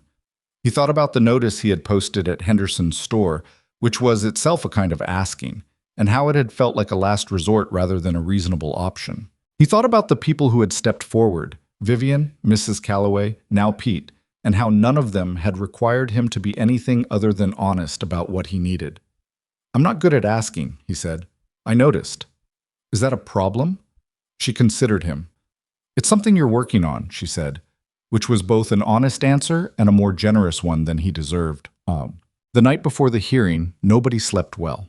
Caleb lay in the dark and went over what he knew about Judge Hardin, which was 22 years on the bench, originally from Illinois, known for thorough questioning and a low tolerance for evasiveness, had ruled against Voss twice in property disputes in the previous decade, though that told him nothing because those cases had been different and Voss had learned from them. He went over the documentation, the notebook, the receipts, Pete's testimony, Mrs. Calloway's testimony, Henderson's account of the supplies purchased, and the money spent on the ranch through the fall and winter. He went over the things that could go wrong, the judge deciding the wedding was too convenient, the lawyer from Topeka, making the timeline look worse than it was, someone in the witness pool saying something that contradicted the record. He got up at 3 a.m. and sat at the kitchen table in the dark because lying in the dark, thinking was less useful than sitting in the dark thinking, and after a while he heard the sound of Vivian's door, and then she was in the kitchen doorway. You couldn't sleep either, he said. No. She came and sat across from him. She was wearing her coat over her nightdress, practical about the cold even at 3 a.m, and her hair was down, which he had not seen before. She looked different with her hair down, younger somehow, or just less defended. He looked away from it because she hadn't come to be looked at. Tell me what you're worried about, she said. What are you worried about? He asked instead. She was quiet for a moment. The marriage, she said. Voss's lawyer is going to make it the center of his argument. A widower with a struggling ranch, a woman who showed up from nowhere, married in 3 weeks. He's going to make it sound like exactly what it looks like from the outside. And from the inside it's more complicated, she said, which is the truth. But complicated is hard to explain in a courtroom. He thought about what she had said weeks ago. Let what's true speak. He thought about whether that was sufficient, whether the truth of what this had become in the months since she arrived was visible enough to be convincing to a judge who would be looking at the convenience of the timeline. Can I ask you something? He said. Yes? What made you write back, to my notice? He had not asked this before. He had known the outlines, the friend who had passed the notice along, the decision she had made about her circumstances, but not the specific thing that had made her choose this particular stranger's advertisement over every other option available to her. You could have gone to a city. You could have found work. She was quiet for a long time. Outside the house, the Kansas night was absolutely still, the way it got in deep winter when the wind dropped and the cold was so thorough it seemed to press silence into the air. "I read the notice 3 times," she said, "and the thing that got me was the part where you said the winters were long." She paused. "Everyone who advertises for a wife says good things about the situation. They talk about the land and the prospects and the good years. Nobody says the winters are long. You said the winters were long and that you wouldn't promise what you couldn't deliver." She looked at him across the dark kitchen. That sounded like a person who was telling the truth. I hadn't met many of those. He thought about the night he had written the notice. The kitchen table, the piece of paper, the 20 minutes he had spent with the pen before he wrote anything. He had almost written something more promising. He had almost included things that were somewhat true. Good grazing land, good water, and left out the things that were definitively true but unlikely to attract anyone. He had, at the last moment, decided against it, because if someone came all this way based on a false picture, then whatever resulted from it would be built on that falseness. And he had had enough of things built on what they weren't. "I'm glad you wrote back," he said. She looked at him with those steady eyes. "So am I," she said. "Whatever happens tomorrow." "Whatever happens tomorrow," he agreed. They sat at the kitchen table in the dark for a while longer, not saying much. There wasn't much left to say. And the house was quiet around them, and outside the first gray suggestion of dawn was beginning to show at the edge of the window. The hearing was at 10 o'clock in the morning in the county courthouse, which was a building that smelled like cold wood and old paper and the particular institutional staleness of a place where serious things were decided. Caleb arrived with Vivian beside him and Pete behind them, and Mrs. Calloway was already there, sitting in the gallery with her hands folded in her lap, and the expression of a woman who had decided the outcome and was there to make sure the court agreed. Voss arrived 10 minutes later with his lawyer, a man named Garrett, slim and precise, with the careful grooming of someone who understood that appearance was argument, and 2 witnesses Caleb didn't recognize, which meant Voss had reached beyond the immediate community for people who would say what he needed said. Judge Harden came in at exactly 10 o'clock, which told you something about him. He was 63 years old, broad-shouldered, with white hair, and the particular unhurried quality of a man who had long ago stopped needing to prove anything about his authority. He sat, arranged his papers, looked at the room, and said without preamble, "We're here on a property dispute. Voss against Mercer. Mr. Garrett, your client is the complainant. You'll go first." Garrett was good. Caleb had expected him to be good, and he was organized, specific, building the case the way Vivian had predicted, layer by careful layer. The 2 witnesses he had brought were men who had done business with the ranch in late summer and early fall, and they testified to what they had seen. The fence line in disrepair, the animal shelter listing on one side, the cellar inadequately stocked for a coming winter. Garrett let them speak plainly, without leading them too hard, which was the mark of a lawyer who understood that jurors and judges were often better at spotting the too convenient witness than the attorney expected. Then Garrett made his argument about the marriage. He did it carefully, giving Caleb that much. He did not call it a fraud outright, did not use words that would antagonize the judge, but he built the picture with the materials he had. A man in financial difficulty, a claim filed, and then 3 weeks later, conveniently, a wedding. He noted the timeline. He noted that the woman had been in residence for less than 2 weeks before the proposal. He used the word arrangement once, in a subordinate clause, and let it sit there without emphasis because it didn't need emphasis. Harden listened to all of it without expression. Then he said, "Mr. Mercer, your response." Caleb had thought about this moment more than he had thought about almost anything else in the past 3 weeks. He had thought about what to say and how to say it, and whether he was the right person to say it, or whether he should speak less and let the documentation speak more. He had talked to Vivian about it until they were both tired of talking about it. He had settled, finally, on the truth, delivered as plainly as he knew how. He stood up. He said, "Your Honor, I want to start with something Mr. Garrett didn't address, which is what this land is. It's 320 acres that my father broke from raw ground in 1872. I've worked it since I was 15 years old. My wife Clara is buried in the east corner of the property, which I don't mention for sympathy, but because it tells you what kind of relationship my family has with this land. People don't bury their dead on property, they're abandoning." He paused. Hardin was watching him. Mr. Garrett brought witnesses who saw the ranch in late summer. I won't argue what they saw, because they saw what was there. I was behind on maintenance. I had a 4-year-old daughter and 1 ranch hand, and I had been running this place alone for over a year after my wife died. I got behind. That's true. He reached into his coat and brought out the notebook. He set it on the table in front of him. What Mr. Garrett didn't show you is what happened after September. My wife now, the one he's calling an arrangement, came to this ranch in November. What she did in the first week she was here was make a record of every improvement to the property. Not because she knew about the hearing at that point, but because she is the kind of person who keeps records of things. And what those records show is that between October and today, this ranch has had more work done to it than it had in the previous 3 years combined. He looked at Voss for the first time since the hearing started. Voss was watching him with those pale iron eyes, and there was something in them that was not quite what Caleb had expected. Not contempt, not certainty, but something that looked for the first time like attention. I'm going to ask the court to hear from 3 people, Caleb said, turning back to the judge. My ranch hand, my neighbor, and the man who runs the general store. They don't have anything to gain from testifying. They're here because they've seen what this ranch is, and they decided that mattered. He sat down. Under the table, Vivian's hand found his briefly and pressed once and let go. He didn't look at her. He didn't need to.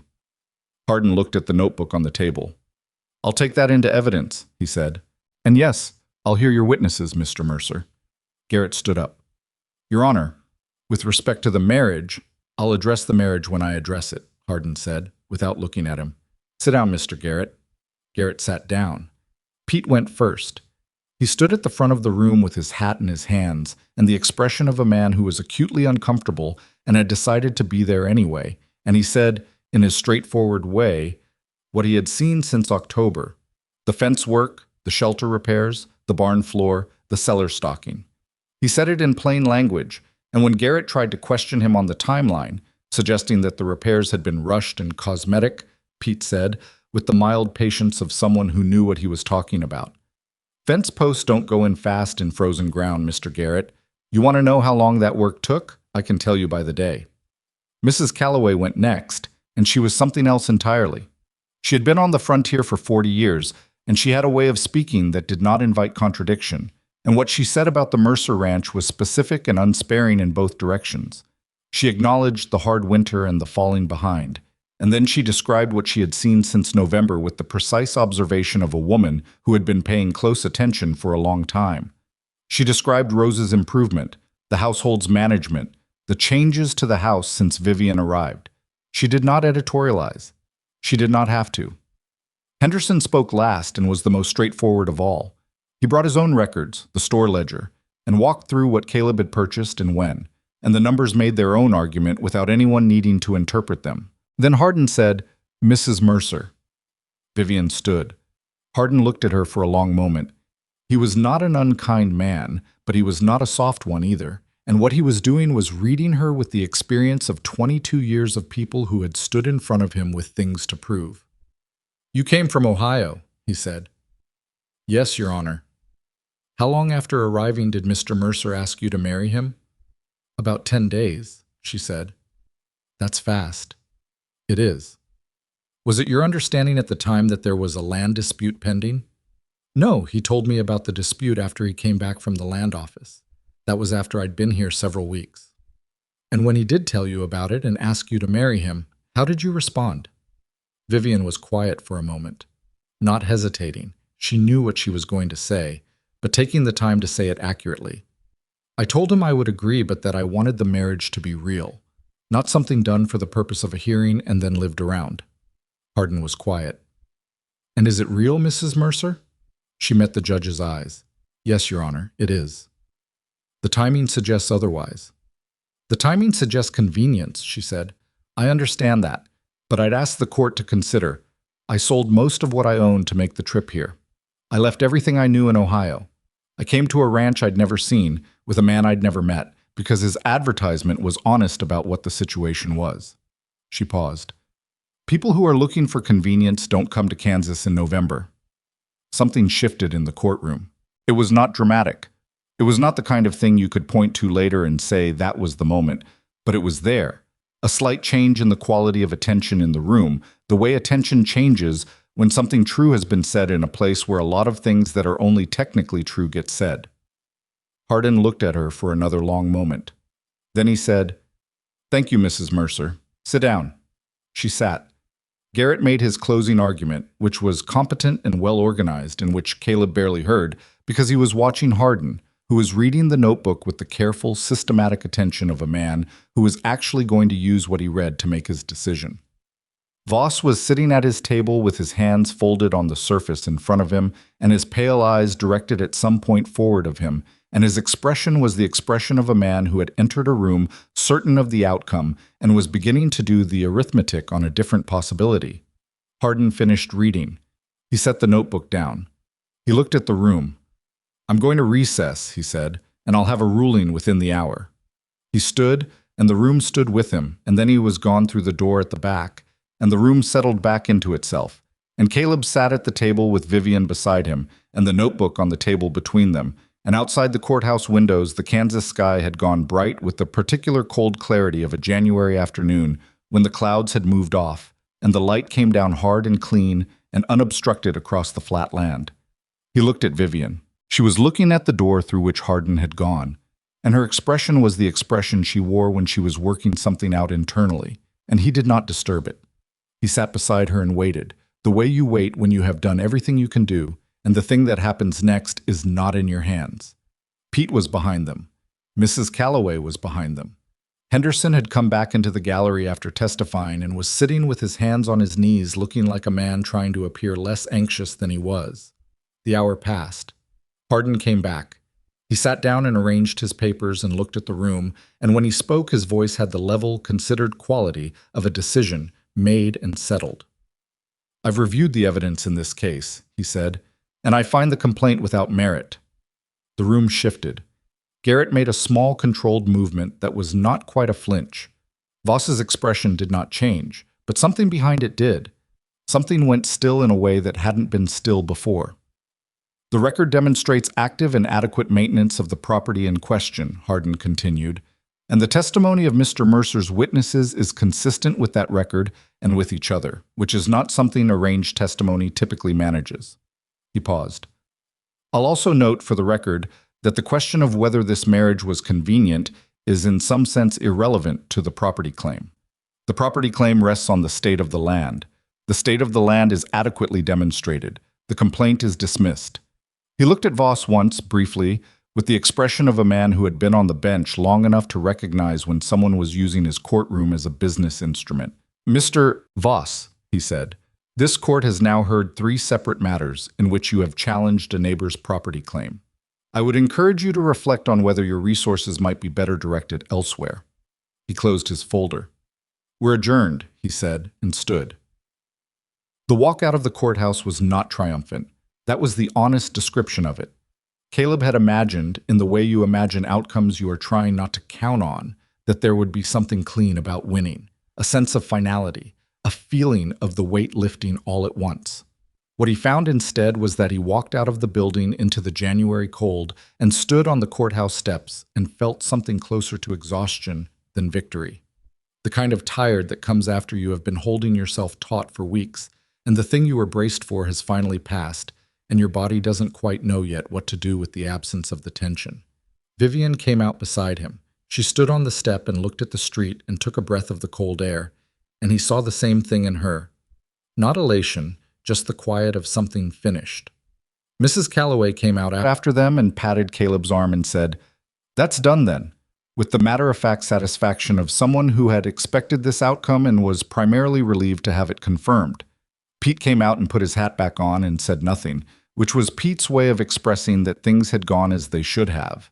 Henderson shook Caleb's hand with more warmth than their usual transactions required and said he was glad, and then excused himself because he had a store to get back to. None of them looked at Voss, who came out of the courthouse with Garrett and walked to his horse with the controlled bearing of a man who was not going to let anyone see him absorb a loss in public. Garrett said something to him quietly. Voss did not respond. He mounted, gathered his reins, and rode out of town in the direction of his property, and watching him go, Caleb had the feeling, not certainty, just the feeling, that this was not finished in any complete sense. Losing a courthouse argument was not the same as losing interest in the land, for a man like Voss. It was more like a setback in a longer calculation. But that was tomorrow's problem. Today, the land was theirs. He looked at Vivian. She was watching the street where Voss had gone, and her expression had the careful, distant quality it got when she was thinking about something that wasn't finished yet. He recognized it now. He had been recognizing her expressions for 2 months, which was not a long time in any absolute sense, but felt, in the compressed chronology of a Kansas winter, like considerably longer. "He's not done," she said. Not a question. "No," Caleb said. "Probably not." She was quiet for a moment. "All right," she said. Just that. They rode home through the afternoon cold, Rose wedged between them on the wagon seat because she had spent the morning with Mrs. Calloway and had been brought to town to wait, and she had been waiting with the particular tension of a child who understands that something important is happening without fully understanding what it is. When Vivian climbed up onto the seat and Rose looked at her face and apparently found whatever she was looking for there, she pressed herself against Vivian's side and said nothing, which was unusual enough for Rose that both adults noticed it. They were halfway home before Rose spoke. "Did the bad man lose?" she asked. "Yes," Caleb said. Rose considered this. "Good," she said, with the absolute moral clarity of a 4-year-old for whom the categories of good and bad were still reliable guides. Then she went back to watching the road, satisfied. Vivian's hand, which had been resting on her knee, moved slightly and found Rose's hand and held it, loosely, the way you hold a hand that doesn't know it's being held. Rose didn't react to it. She just kept watching the road with her serious brown eyes, and they rode the last 3 miles home like that, the 3 of them, in the particular quiet of people who have been through something together and don't need to talk about it yet. The week after the hearing was strange, in a way Caleb hadn't anticipated.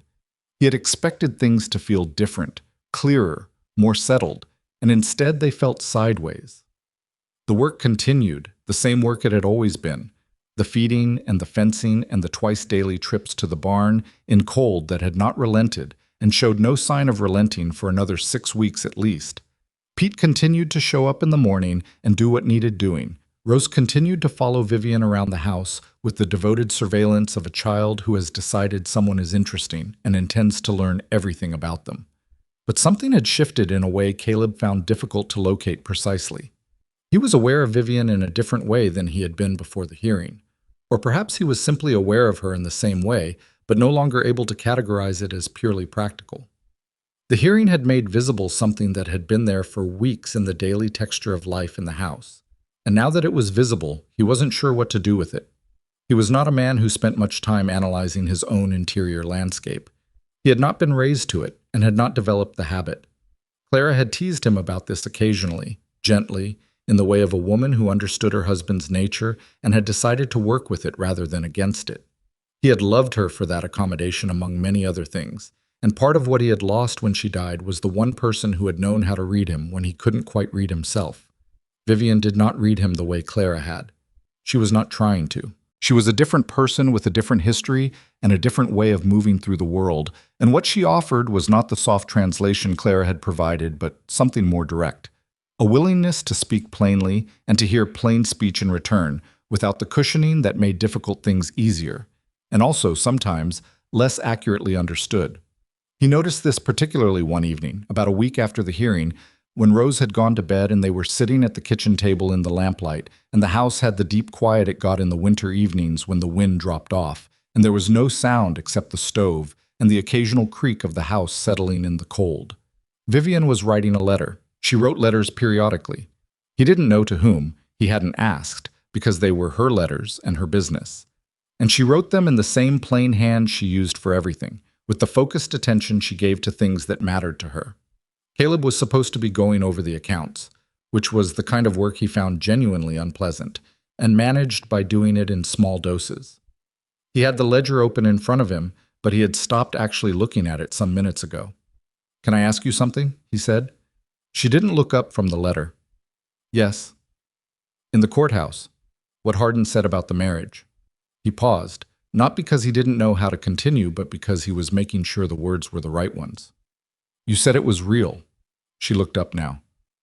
I believe you, he said. I'm not questioning it. He stopped. I want to make sure you know that I know that it isn't something you said for the judge, that I understand what it cost you to say it in front of all those people. She looked at him for a moment. Outside, the wind came up briefly and pressed against the north wall and dropped off again. It didn't cost me anything, she said. It was true. Saying true things in public sometimes costs something anyway. She set her pen down. What are you trying to say, Caleb? He looked at the ledger, then he looked back at her. I think I'm trying to say thank you, and I'm doing it badly. Something changed in her expression. Not softening exactly. She didn't go in for softening, but a slight relaxation of the habitual carefulness she wore as a kind of default. You don't have to thank me for telling the truth. I know. I'm thanking you for coming here in the first place. He looked at her steadily. I'm thanking you for staying. She was quiet for a moment. She picked up her pen and then set it down again, which was the kind of small, involuntary gesture that meant something was landing. I should tell you something, she said. He waited. When I got on the stagecoach in Ohio. She looked at the letter in front of her, not reading it, just focusing on something other than his face. I wasn't sure. I'd told myself I was sure, the way you tell yourself things, when the decision is already made and certainty feels like the only way to get through the next part. But I wasn't. She paused. I didn't know if you were who the letters said you were. I didn't know if the ranch was what you'd described. I didn't know if I could manage a child who wasn't mine or a life in a place I'd never been. And, he said, when she had been quiet for a moment. She looked at him. And you were who the letters said you were, she said. The ranch was what you'd described. Worse in some ways, better in others, but what you'd described. A pause. Rose is not difficult to love. He absorbed this. What changed? Between the stagecoach and now? Nothing changed, she said. I just found out that the things I'd taken on faith were true. He looked at her across the kitchen table with the lamp between them, and he thought about what she had said. I just found out that the things I'd taken on faith were true. And he thought it was possibly the most useful description of how trust actually worked that he had ever heard. Not certainty first and then action. Action first, and then the slow accumulation of evidence that the thing you'd committed to was worth committing to. I didn't thank you properly, he said, for the notebook, for thinking about the hearing when I wasn't thinking about it, for talking to Pete. You thanked me. Not properly. She looked at him with that level gaze that he had stopped finding disconcerting and had started finding steadying. Caleb, she said, what do you think properly would look like? He didn't have an immediate answer to that. He thought about it and couldn't locate one, which told him something. I don't know, he admitted. She picked up her pen. Then stop trying to find the right way to say it and just be here, she said. That's what properly looks like, being here. She went back to her letter. He went back to the ledger. The stove ticked. The house settled. Outside, the winter held the Kansas plain in its cold grip, indifferent and vast and impossible to negotiate with. And inside, the lamp burned, and the two of them sat at the table in the kind of quiet that is not the absence of something, but the presence of it. February came in hard. The cold deepened past what even the weathered residents of Hays County called normal, the kind of cold that killed cattle that weren't properly sheltered and froze the water in the troughs overnight, and made the morning chores a calculation between necessity and the risk of actual physical damage from the temperature. Caleb and Pete worked in shifts, checking the animals, breaking ice, keeping the barn accessible. Vivian kept the house heated and the household running with the same focused efficiency she had brought to every problem since November, which by now was not remarkable to Caleb. It had become simply the texture of how the household functioned, but which he noticed would have been remarkable in anyone else he could think of. The cold had one unexpected consequence, which was that it confined everyone to closer quarters than usual, and created a forced proximity that accelerated things that might otherwise have developed more slowly.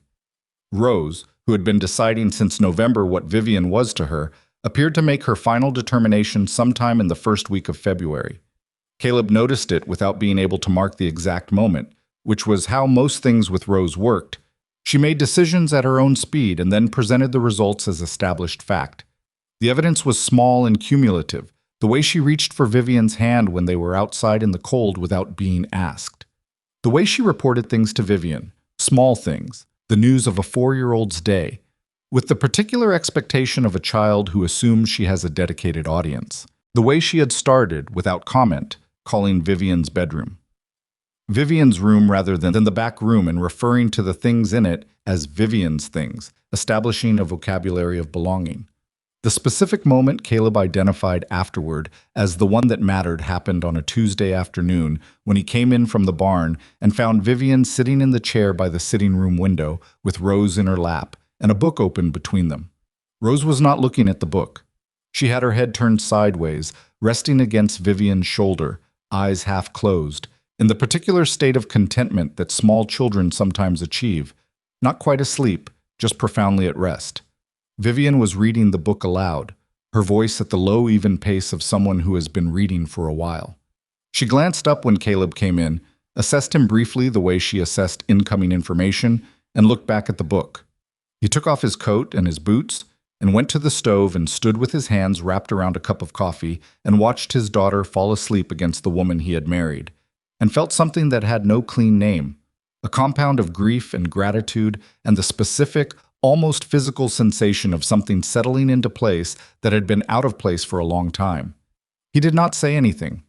There was nothing that needed saying. Rose fell fully asleep. Vivian kept reading for a few more minutes, quietly, and then closed the book and sat with the child in her lap, with the particular stillness of someone who does not want to wake a sleeping thing and is willing to be still as long as necessary. Caleb poured a second cup of coffee and brought it to Vivian and set it on the table beside her, within reach, and she looked up at him with an expression he had come to know, a kind of acknowledgement, not effusive, just, "I see you doing this."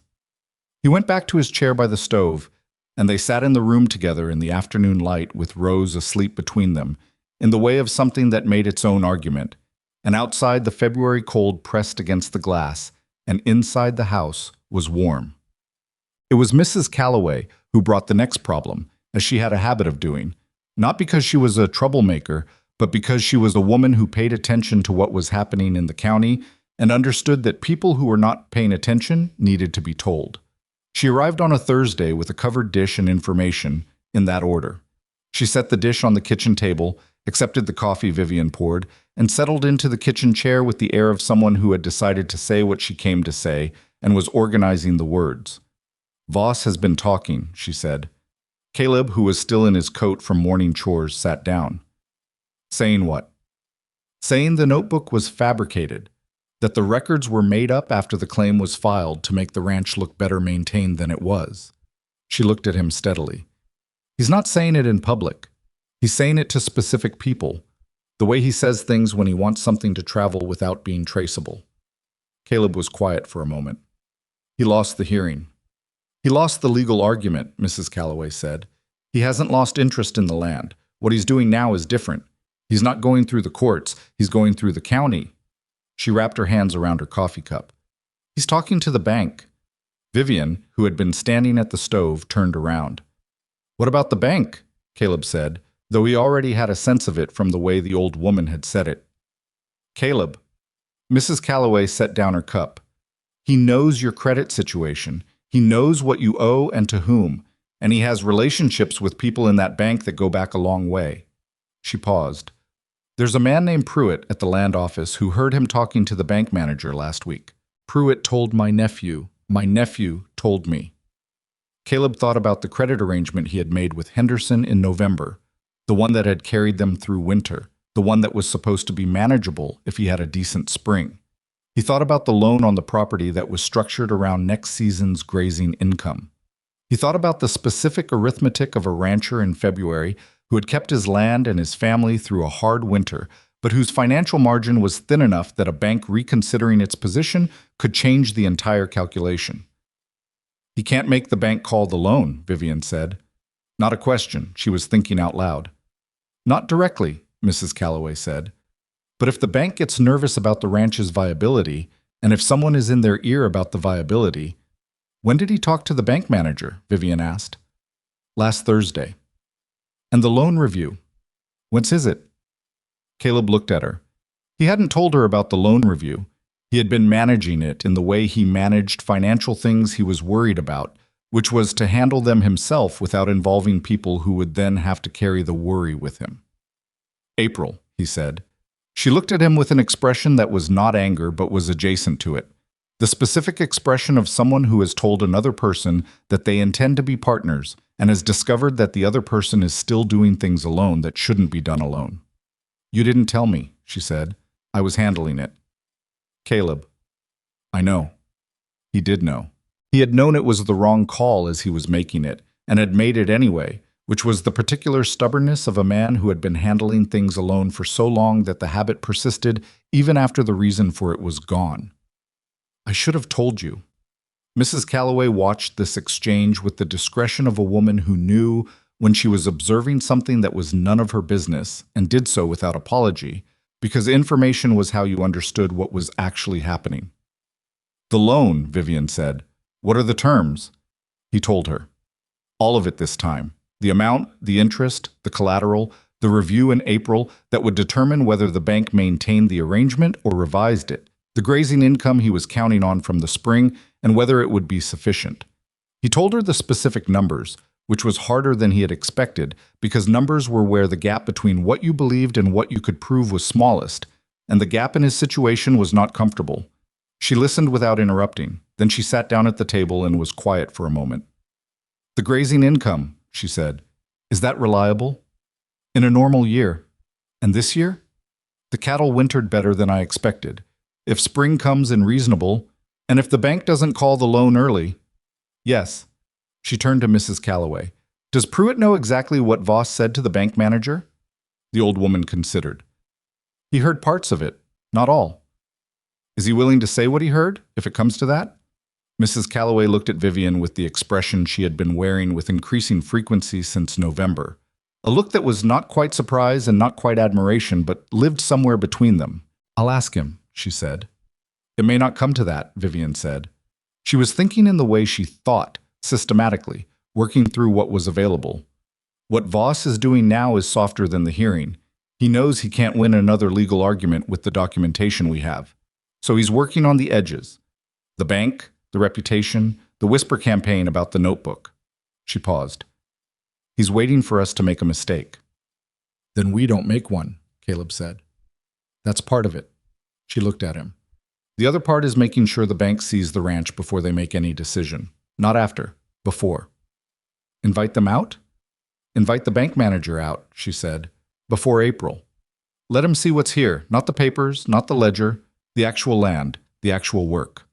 She paused. Men like the bank manager make decisions differently when they've stood on the property than when they're sitting in an office listening to someone who wants something from them.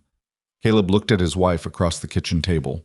He thought about the woman who had stepped off a stagecoach in November with a battered satchel and a wooden cradle, and who had within 3 months become the person who thought about the bank manager's psychology before the bank manager had made any move. You've been thinking about this since the hearing, he said. I've been thinking about Voss since the hearing, she said. The hearing settled the legal question. It didn't settle him. Mrs. Calloway set down her coffee cup and stood up, in the way of a woman who had delivered what she came to deliver and was satisfied with the response to it. I'll talk to Pruitt, she said. And Caleb, the dish on the table is a venison stew. Should last you 2 days if you're careful. She put on her coat with the brisk efficiency of someone who had things to do. You have a sensible wife, she said to Caleb, as though Vivian were not in the room. I know, Caleb said. Stop being surprised by it, the old woman said, and went out the door. The room was quiet after she left. Outside the wind had come up, the persistent February wind that found every gap in the walls and made itself known. Vivian was still looking at the table, and Caleb was looking at her, and eventually she looked up. I should have told you about the loan, he said again. Yes, she said. You should have. I'm still... He stopped. I spent a long time handling things by myself. It's not easy to stop. I know. Her voice had lost the edge it had carried when she found out. Not because she had stopped caring about it, he understood, but because she had registered the acknowledgement and moved past it to what came next. This was characteristic of her. She did not hold things after they had been addressed. She dealt with them and moved forward. I'm not asking you to be different overnight, she said. I'm asking you to try. I'm trying. She held his eyes for a moment. I know you are, she said, and there was something in it that was more than just acknowledgement, a recognition of the difficulty of it, the particular difficulty of a man who had been a certain shape for a long time and was trying to be a different shape. Not because the old shape was wrong, but because the new situation required something different. The bank manager, Caleb said. Enfield. He's been out here before, 3 years ago, when I was first negotiating the loan. What's he like? Careful. Fair, I think, when he's not being pressured. Caleb thought about Enfield, a middle-aged man who wore a good coat and spoke precisely, and who had, 3 years ago, approved a loan that other people had told Caleb he wouldn't get. He made this loan when people told me he'd say no. He's not Voss's man. But Voss has been talking to him. That doesn't mean Enfield's listening. It means Enfield has heard things, Vivian said, and heard things without the counterweight of what we'd say. That's the problem.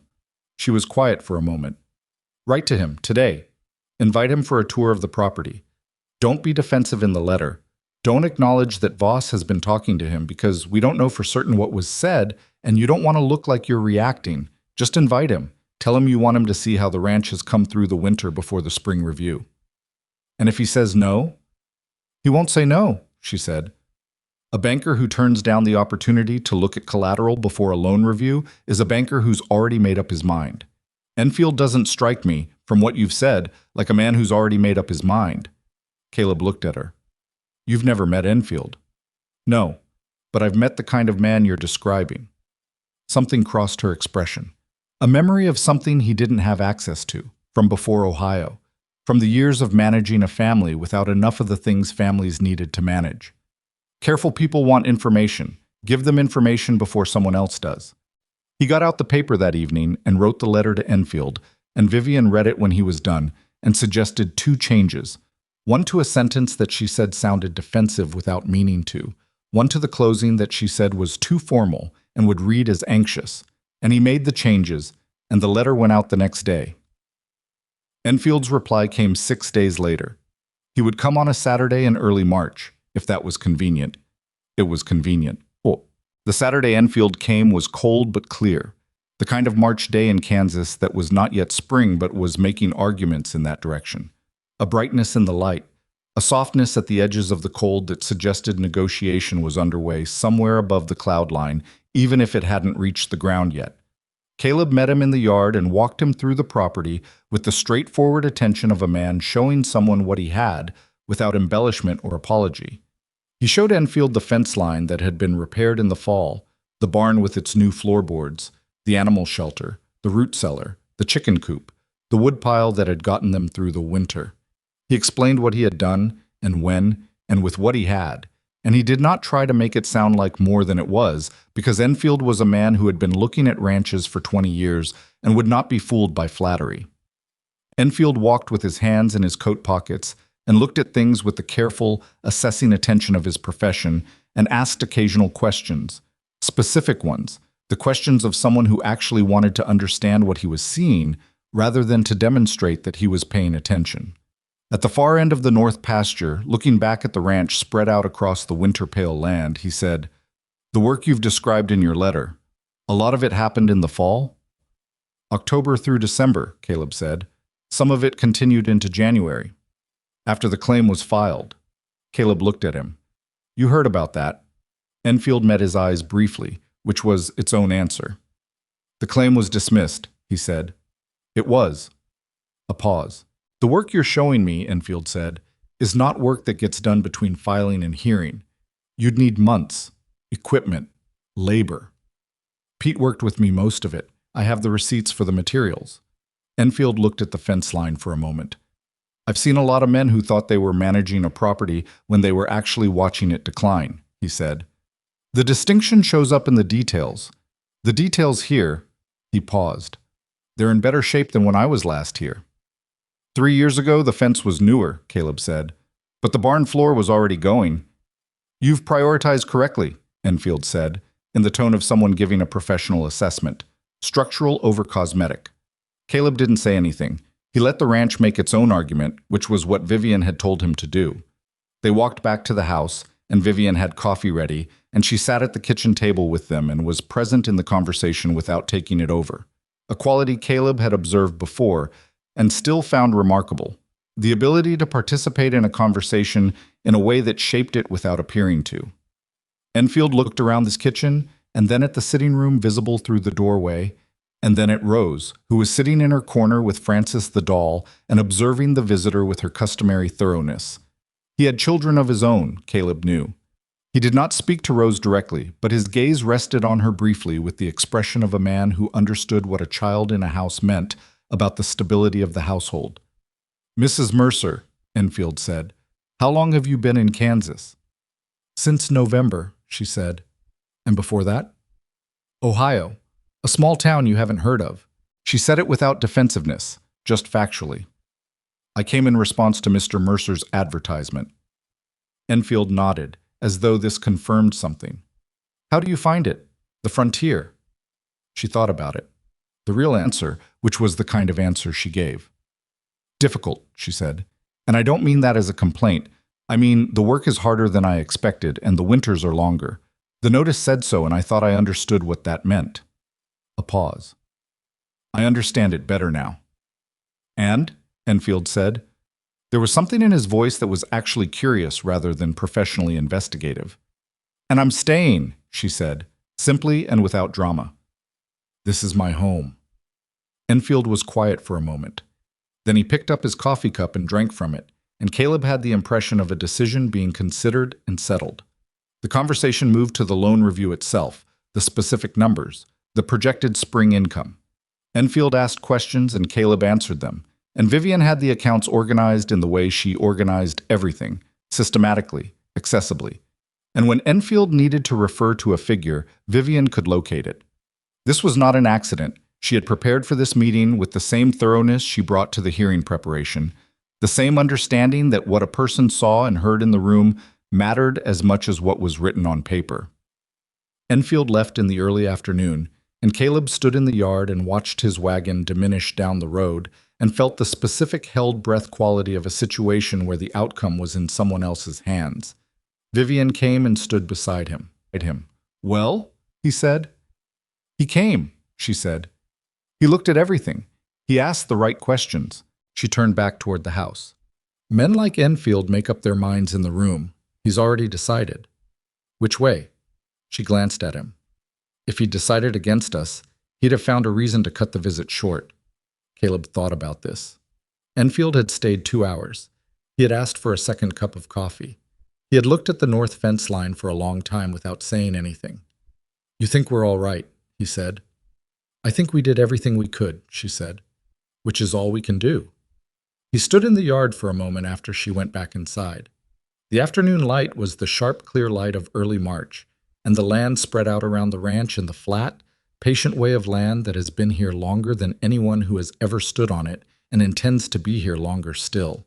And he looked at the fences and the barn and the house and thought about his father breaking this ground in 1872 and thought about Clara buried in the east corner and thought about Rose asleep inside the house in the wooden cradle that had traveled from Ohio and stood now in the sitting room corner as though it had always been there. He thought about the advertisement he had written at this same kitchen table on a night in November when he had been trying to hold something together with his bare hands and had made a decision to ask for help. He had asked for a partner. What he had gotten was something he didn't have a complete vocabulary for yet, but was considerably more than what he'd thought to ask. The letter from Enfield came on a Wednesday, 3 weeks later. It confirmed the loan arrangement on the original terms. It made no mention of Darius Voss. Vivian was in the kitchen when he brought it in. He set it on the table in front of her and she read it and looked up at him, and her expression was not triumph. She was not a woman who wore triumph. It was not a color that suited her, but something quieter. The look of someone who had done a thing they set out to do and was satisfied with that on its own terms. "Good," she said. He sat down across from her. "I want to say something." She waited. "I know you know that I'm grateful," he said. "I've said it before and I've probably done it badly both times. But I want to say it again because—" He stopped. He was doing the thing he always did, which was circling the thing he meant to say rather than saying it. "You came here in November with nothing, and you built something out of nothing, and you did it without being asked to and without asking for anything in return. And I know that's not how you describe it, but it's what happened, and I don't know how to— Caleb, she said. He stopped. You said you were grateful, she said. I heard you. I don't need the full inventory. He looked at her. Is that your way of telling me to stop talking? It's my way of telling you that you already said it. She held his eyes. The rest of it, the things you're trying to find words for, I already know. You show it. You're not as hard to read as you think you are. He sat with that for a moment. Outside, the March wind pushed against the house with the particular insistence of a season that was transitioning, no longer fully winter, not yet anything else, caught between two states and pressing at the walls of things. Clara used to say something like that, he said, that I was easier to read than I thought. He had said her name easily this time. Not without weight, but without the particular catch that had been there for the past year and a half, the seam he kept finding. He noticed it, the difference. Vivian said nothing for a moment. Then, she sounds like she was a perceptive woman. She was. And you miss her. Yes. He looked at Vivian. Both things can be true at the same time. She held his gaze with those steady eyes. I know, she said. I know that. And she did know it, he understood. She who had lost a father and a sister and a mother, who had come to Kansas carrying a dead woman's cradle, who had built a life here among other people's grief and ordinary difficulty and the specific hope that things could be made into something worth keeping. She knew very well that loss and living forward were not opposites. She had been doing both for longer than he'd known her. Rose appeared in the kitchen doorway with her doll and the expression she wore when she had been listening to something she didn't fully understand but had decided was important. Are we keeping the ranch? She asked. Yes, Vivian said. For always? Vivian looked at the child and then at Caleb, and something passed between them. That was not a word and not a look exactly, but something that lived in the space between language and gesture where the things that matter most tend to reside. For always, Vivian said. Rose accepted this with the satisfaction of someone who had needed to confirm a fact she already suspected, and disappeared back into the sitting room with the settled certainty of a child who has established that the important things are stable and can therefore go back to her own concerns. The kitchen was quiet. The letter sat on the table between them, the arithmetic of the loan arrangement organized in Enfield's careful hand, and outside the March wind ran its fingers along the walls of the ranch house and found nothing to get through, because the walls were solid and the work had been done, and inside the lamp burned as it burned every evening, lit by the same hand that had traveled 4 days from Ohio in November with a satchel and a wooden cradle and a letter that said she was tired of things that weren't. Spring came to the Kansas plain the way it always did. Not all at once, not cleanly, but in arguments. A warm day followed by 3 cold ones. Mud that froze overnight and thawed again by noon. The grass coming back in patches, tentative, as though it wasn't entirely sure the winter was finished and didn't want to commit too early. Caleb noticed it first in the animals. The cattle moved differently in March than they did in February. Something looser in the way they walked the pasture. Some instinct that knew before the thermometer did that the worst was behind them. He noticed it in Rose, too, who had been cooped up for 4 months and emerged into the tentative March warmth with the explosive energy of a child who had been patient long enough and was done with patience. She ran in the yard until she fell down and got up and ran again, her hair coming out of its braid, her boots already muddy by 7 in the morning.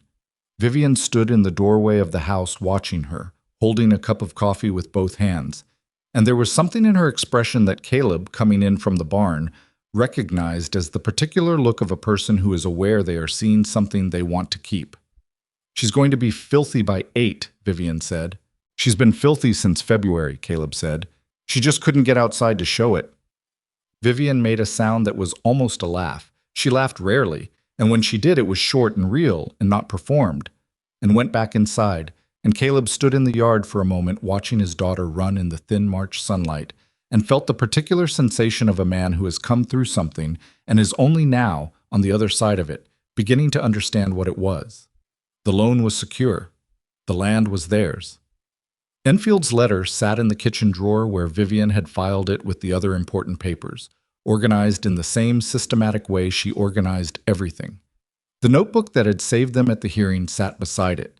She had kept it, continued adding to it even after the hearing was over, because that was who she was.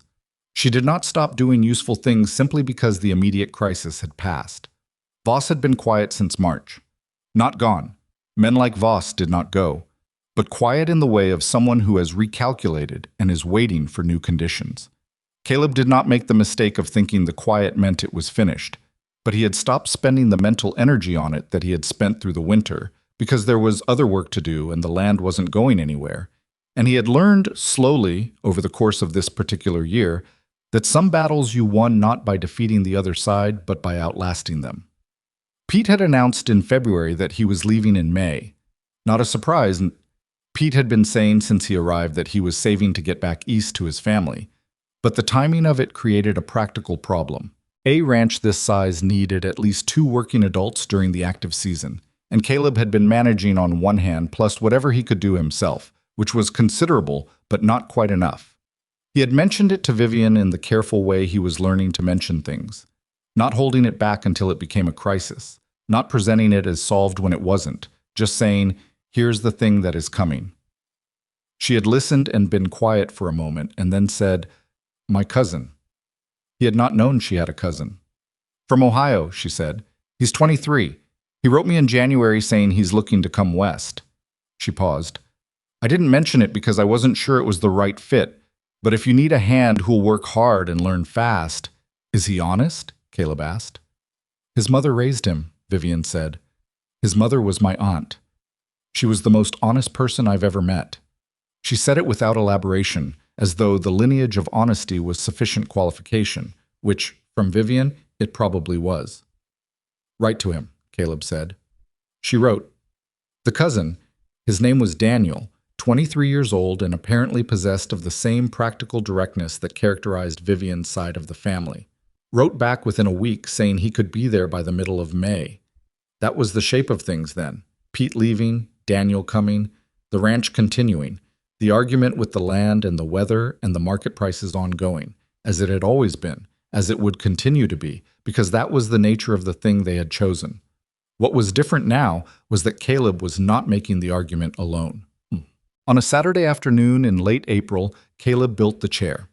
He had been thinking about it since February, when he had noticed that the porch in the evenings, on the rare evenings warm enough to sit outside, had exactly one chair, which was the one his father had made 30 years ago, and which was structurally sound but not comfortable in the way of a chair that had been designed for function rather than sitting. He had been meaning to build a second one, and had not done it because there was always something more urgent. And then one Saturday, the something more urgent was handled, and the afternoon was clear, and he got out the wood and the tools and built it. He was not a gifted carpenter. His father had been better. But he was adequate, in the same way Vivian was adequate at sewing. Not lovely, not artisan, but competent and honest about its own limitations. The chair he built was solid and would last and was not going to win any admiration for its aesthetics. He put it on the porch beside his father's chair. He looked at the 2 chairs sitting there together in the late afternoon light and felt something that resisted being named precisely, which was becoming a familiar sensation. He seemed to encounter it regularly now. This feeling of things being in a configuration that was right, not perfect, not without difficulty, just right in the particular way of things that have been worked for. Vivian came out of the house and stood in the doorway and looked at the chair. "You built that," she said, "this afternoon." She came out and sat in it, not tentatively, not to test it, but with the straightforward intention of someone sitting in a chair that is there to be sat in. She looked out at the yard and the pasture beyond it, and the flat line of the horizon that she had found overwhelming when she first arrived, and had made her peace with somewhere in the long months of winter. "It's comfortable," she said. "More than it looks?" "The looks are fine." She glanced at him. "Sit down. You built it. You should sit in it." "I built it for you." She looked at him for a moment. He thought she was going to say something practical, that she could use his father's chair, that he should use the new one. But instead she said, "Then sit in yours and keep me company." He sat in his father's chair, and they sat on the porch together in the April evening, and Rose came out and sat on the porch step because there was no third chair, and she seemed to find the step entirely adequate, and the 3 of them watched the late light move across the Kansas plain in the way it moved at this hour, long and golden and unhurried, the kind of light that made the flat land look, briefly, like the most beautiful place in the world. This was not a triumphant moment. It was not cinematic. Rose was picking at a loose splinter on the porch step. Vivian's coffee was getting cold. Caleb's shoulder hurt from the fence work he had done that morning. None of it was arranged into significance by anything other than its own accumulation. The chair and the porch and the people in it and the evening light and the fact of having come through. "Can I ask you something?" Rose said. "Yes," Vivian said. Rose looked at the wooden cradle, visible through the open front door in the corner of the sitting room where it had sat since November. "Why did you bring it all the way from Ohio?" Vivian was quiet for a moment. Caleb watched her consider the question, which was a child's question but not a simple one. "Because it was my sister's," she said, "and I didn't want to leave it behind where nobody would care for it." "Because you loved her?" "Yes." Rose looked at the cradle for another moment. "Frances sleeps in it," she said, meaning the doll. "Is that okay?" "That's exactly okay," Vivian said. "I think that's what it's for." Rose seemed satisfied. She went back to the loose splinter on the step. Caleb looked at Vivian. She was watching Rose with the expression she had when she thought no one was watching her. Unguarded in a way she rarely was otherwise, the carefulness gone, just the thing underneath it. He had seen this expression a handful of times and had stopped pretending he wasn't moved by it, because he was. And lying to himself about it had started to seem like a waste of energy. "She asked me last week," Vivian said quietly, still watching Rose, "what she should call me." Caleb was still. "I told her she could call me whatever felt right." Vivian paused. "She hasn't said anything since then. I didn't push it." "That's the right way," Caleb said. "I know." A pause. "I'm not trying to replace, I know you're not." He said it simply, because it was simple. Clara was in the east corner of the property under the ground that was greening now with the first spring grass, and Rose was on the porch step, and Vivian was in the chair he had built that afternoon. And all of these things were simultaneously true, and he had stopped needing them to be otherwise. The thing he had come to understand over the long months of this particular year was that grief did not require loyalty. That loving someone who was gone did not mean refusing to let anything new take root. He had spent the first year after Clara died moving through the world as though he were maintaining her absence, keeping the space around it clear, not filling it, as though filling it were a kind of betrayal. What he had discovered, slowly and not without resistance, was that Clara had never asked for that. She had asked, in the way of practical women who understood what the world was, that he keep going, that Rose be kept, that the land be held. He had done all of those things, imperfectly, stubbornly, alone longer than he should have been, but he had done them. And then a woman from Ohio had stepped off a stagecoach with a battered satchel and decided that this struggling ranch and its complicated inhabitants were worth her time and her life. That was not a small thing. He was done treating it as anything less than what it was. Darius Voss made one more move. It came in May, a week before Pete left, and 2 weeks before Daniel was due to arrive, and it was smaller than what had come before, which was itself a kind of information. He sent a man, not his lawyer, not anyone official, just a man who worked for him, to speak to the families along the road between Hayes and the Mercer ranch. The man asked questions about the ranch, about the Mercers, about whether people thought the operation was stable. It was the same whisper campaign strategy from February, another pass through the same territory. 3 of the families sent word to Caleb about the visit. One of them, the Hendersons, who had not originally been reliable supporters, sent word that they had told the man the ranch was in better shape than it had been in years, and that they had no concerns about its stability. Mrs. Calloway, when the man made the mistake of stopping at her property, apparently delivered a response that he had communicated to no one directly, but that had reached Caleb in edited form through the neighbor network, and which even in edited form was notably direct. Caleb told Vivian about it that evening. She listened and then said, "He's running out of approaches. He's not going to stop." "No," she agreed. "But the approaches are getting smaller, and the people he's talking to are talking back to us now." She looked at him. "That's different from November. In November, nobody knew us well enough to push back." He thought about that. She was right. The county's relationship to the Mercer Ranch had shifted over the winter in ways that were hard to point to specifically, but were real. People who had watched from a careful distance while Caleb struggled alone had seen something different emerge from the winter. The hearing had been part of it. There was nothing like a public victory over a man who had made himself unpopular to clarify where people's sympathies actually lay. But it was also just the visible fact of the household: the lamp in the window, the stocked cellar, the repaired fences, Rose running in the yard. A family that looked like it intended to stay. "He'll try something else," Caleb said. "Probably," Vivian said. "And we'll handle it." Not "you'll handle it." Not "we might handle it," just "we'll handle it." Present tense, first person plural, no qualification. That was the thing, Caleb thought.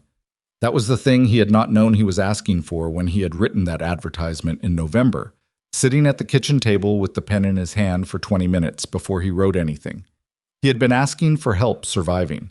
He had not known to ask for someone who would say "we" as though it were the only possible pronoun. Well, Pete left on a Thursday in mid-May. He shook Caleb's hand in the yard and put his hat on, and then surprised Caleb by shaking Vivian's hand too, with the solemnity of a man performing an important social gesture he had thought about in advance. "Good ranch," he said, which from Pete was the full extent of a formal speech. "Thank you, Pete," Vivian said. "You helped hold it together." Pete looked at her for a moment with the expression of a man who was not accustomed to being thanked directly and found it slightly uncomfortable, but not unwelcome. Then he nodded, once, and rode out. Daniel arrived 9 days later. He was, in fact, a great deal like Vivian, in the particular way that people from the same family sometimes carry the same frequencies in different bodies. He was taller than her and young enough to have an energy that had not yet been worn into steadiness, but the directness was there, the unwillingness to perform or pretend, the capacity to assess a situation and begin working without being told how. He looked at the ranch when he arrived and said, "Good bones," which was almost exactly what Vivian had not said out loud when she first arrived, but which Caleb had understood her to be thinking. Rose observed him from the porch with the assessment she gave all new people, and within 48 hours had decided he was acceptable, primarily on the basis that he could whistle in a way she found impressive and was willing to demonstrate this skill on request. The ranch settled into a new configuration. Caleb and Daniel doing the heavy outdoor work, Vivian managing the household and the accounts, and continuing to keep the records she had been keeping since November. Rose distributed among all of them according to her own inscrutable preferences and schedule. It was not a smooth operation. Daniel made mistakes that Pete would not have made because he was learning, and Caleb was not always patient about the learning because patience was not something he had in unlimited supply. Vivian told him about it plainly one evening. "You're harder on him when you're tired, and you need to watch that." And he was annoyed by it and then recognized she was right and told her so and adjusted. This was how things worked between them by now. Not without friction, but with the capacity to resolve the friction rather than let it accumulate. On a June evening, warm enough finally to sit on the porch until the dark came fully in, Rose came out of the house and stood between the two chairs and looked at Vivian. "Mama," she said. Just that. Not a question. Vivian looked at the child for a moment. Something moved in her face.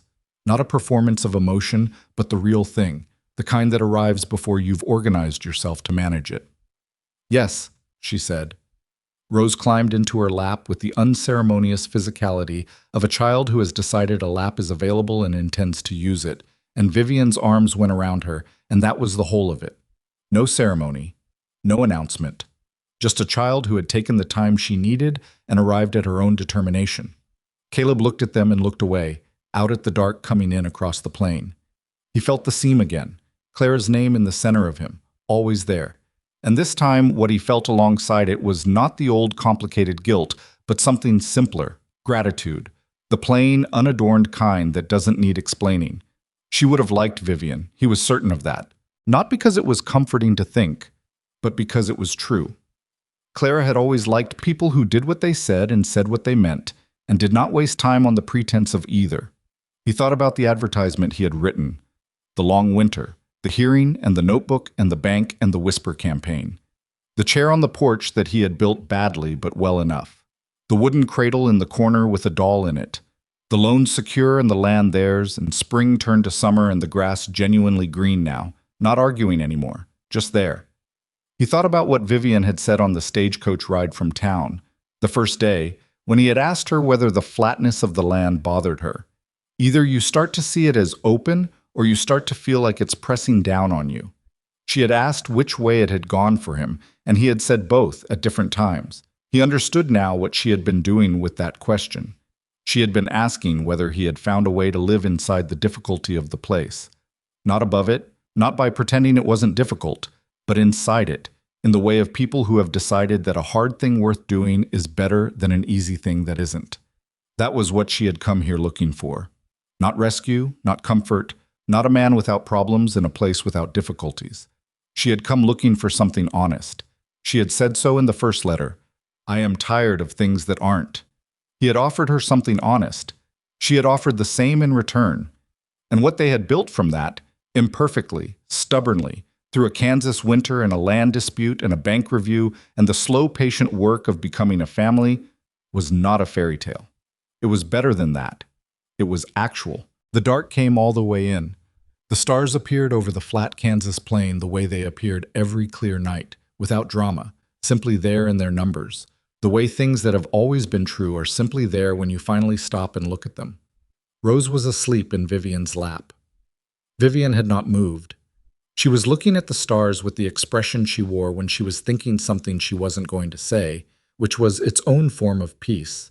That he knew the difference now between her silences, that the ones that needed words and the ones that didn't had become distinguishable to him. We should get her to bed, Vivian said, quietly, meaning Rose. In a minute, Caleb said. Vivian looked at him. Then she looked back at the stars. They sat for another few minutes on the porch that had 2 chairs now, on the ranch that was theirs, in the summer dark of the Kansas plain that asked nothing of you except that you be equal to what it was. Somewhere out in the pasture, a cow made a sound and was quiet again. The house was behind them, warm and lit, the lamp in the kitchen window burning the way it burned every evening. When you spend enough time being honest about what a thing costs, you begin to understand what it is worth. This was what Caleb had learned over the winter, not from a book, not from anyone's advice, but from the accumulated experience of watching a woman decide that this difficult place and these difficult people were worth her time and her life.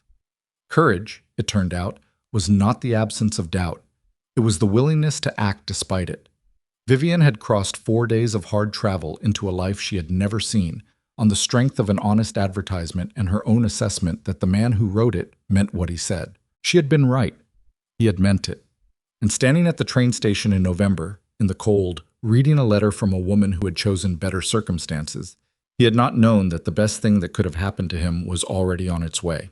Not on the train he had been waiting for, but in a stagecoach 2 weeks later, carrying a wooden cradle and a tired heart, and the particular kind of courage that shows itself not in grand moments, but in the daily, unglamorous decision to keep going.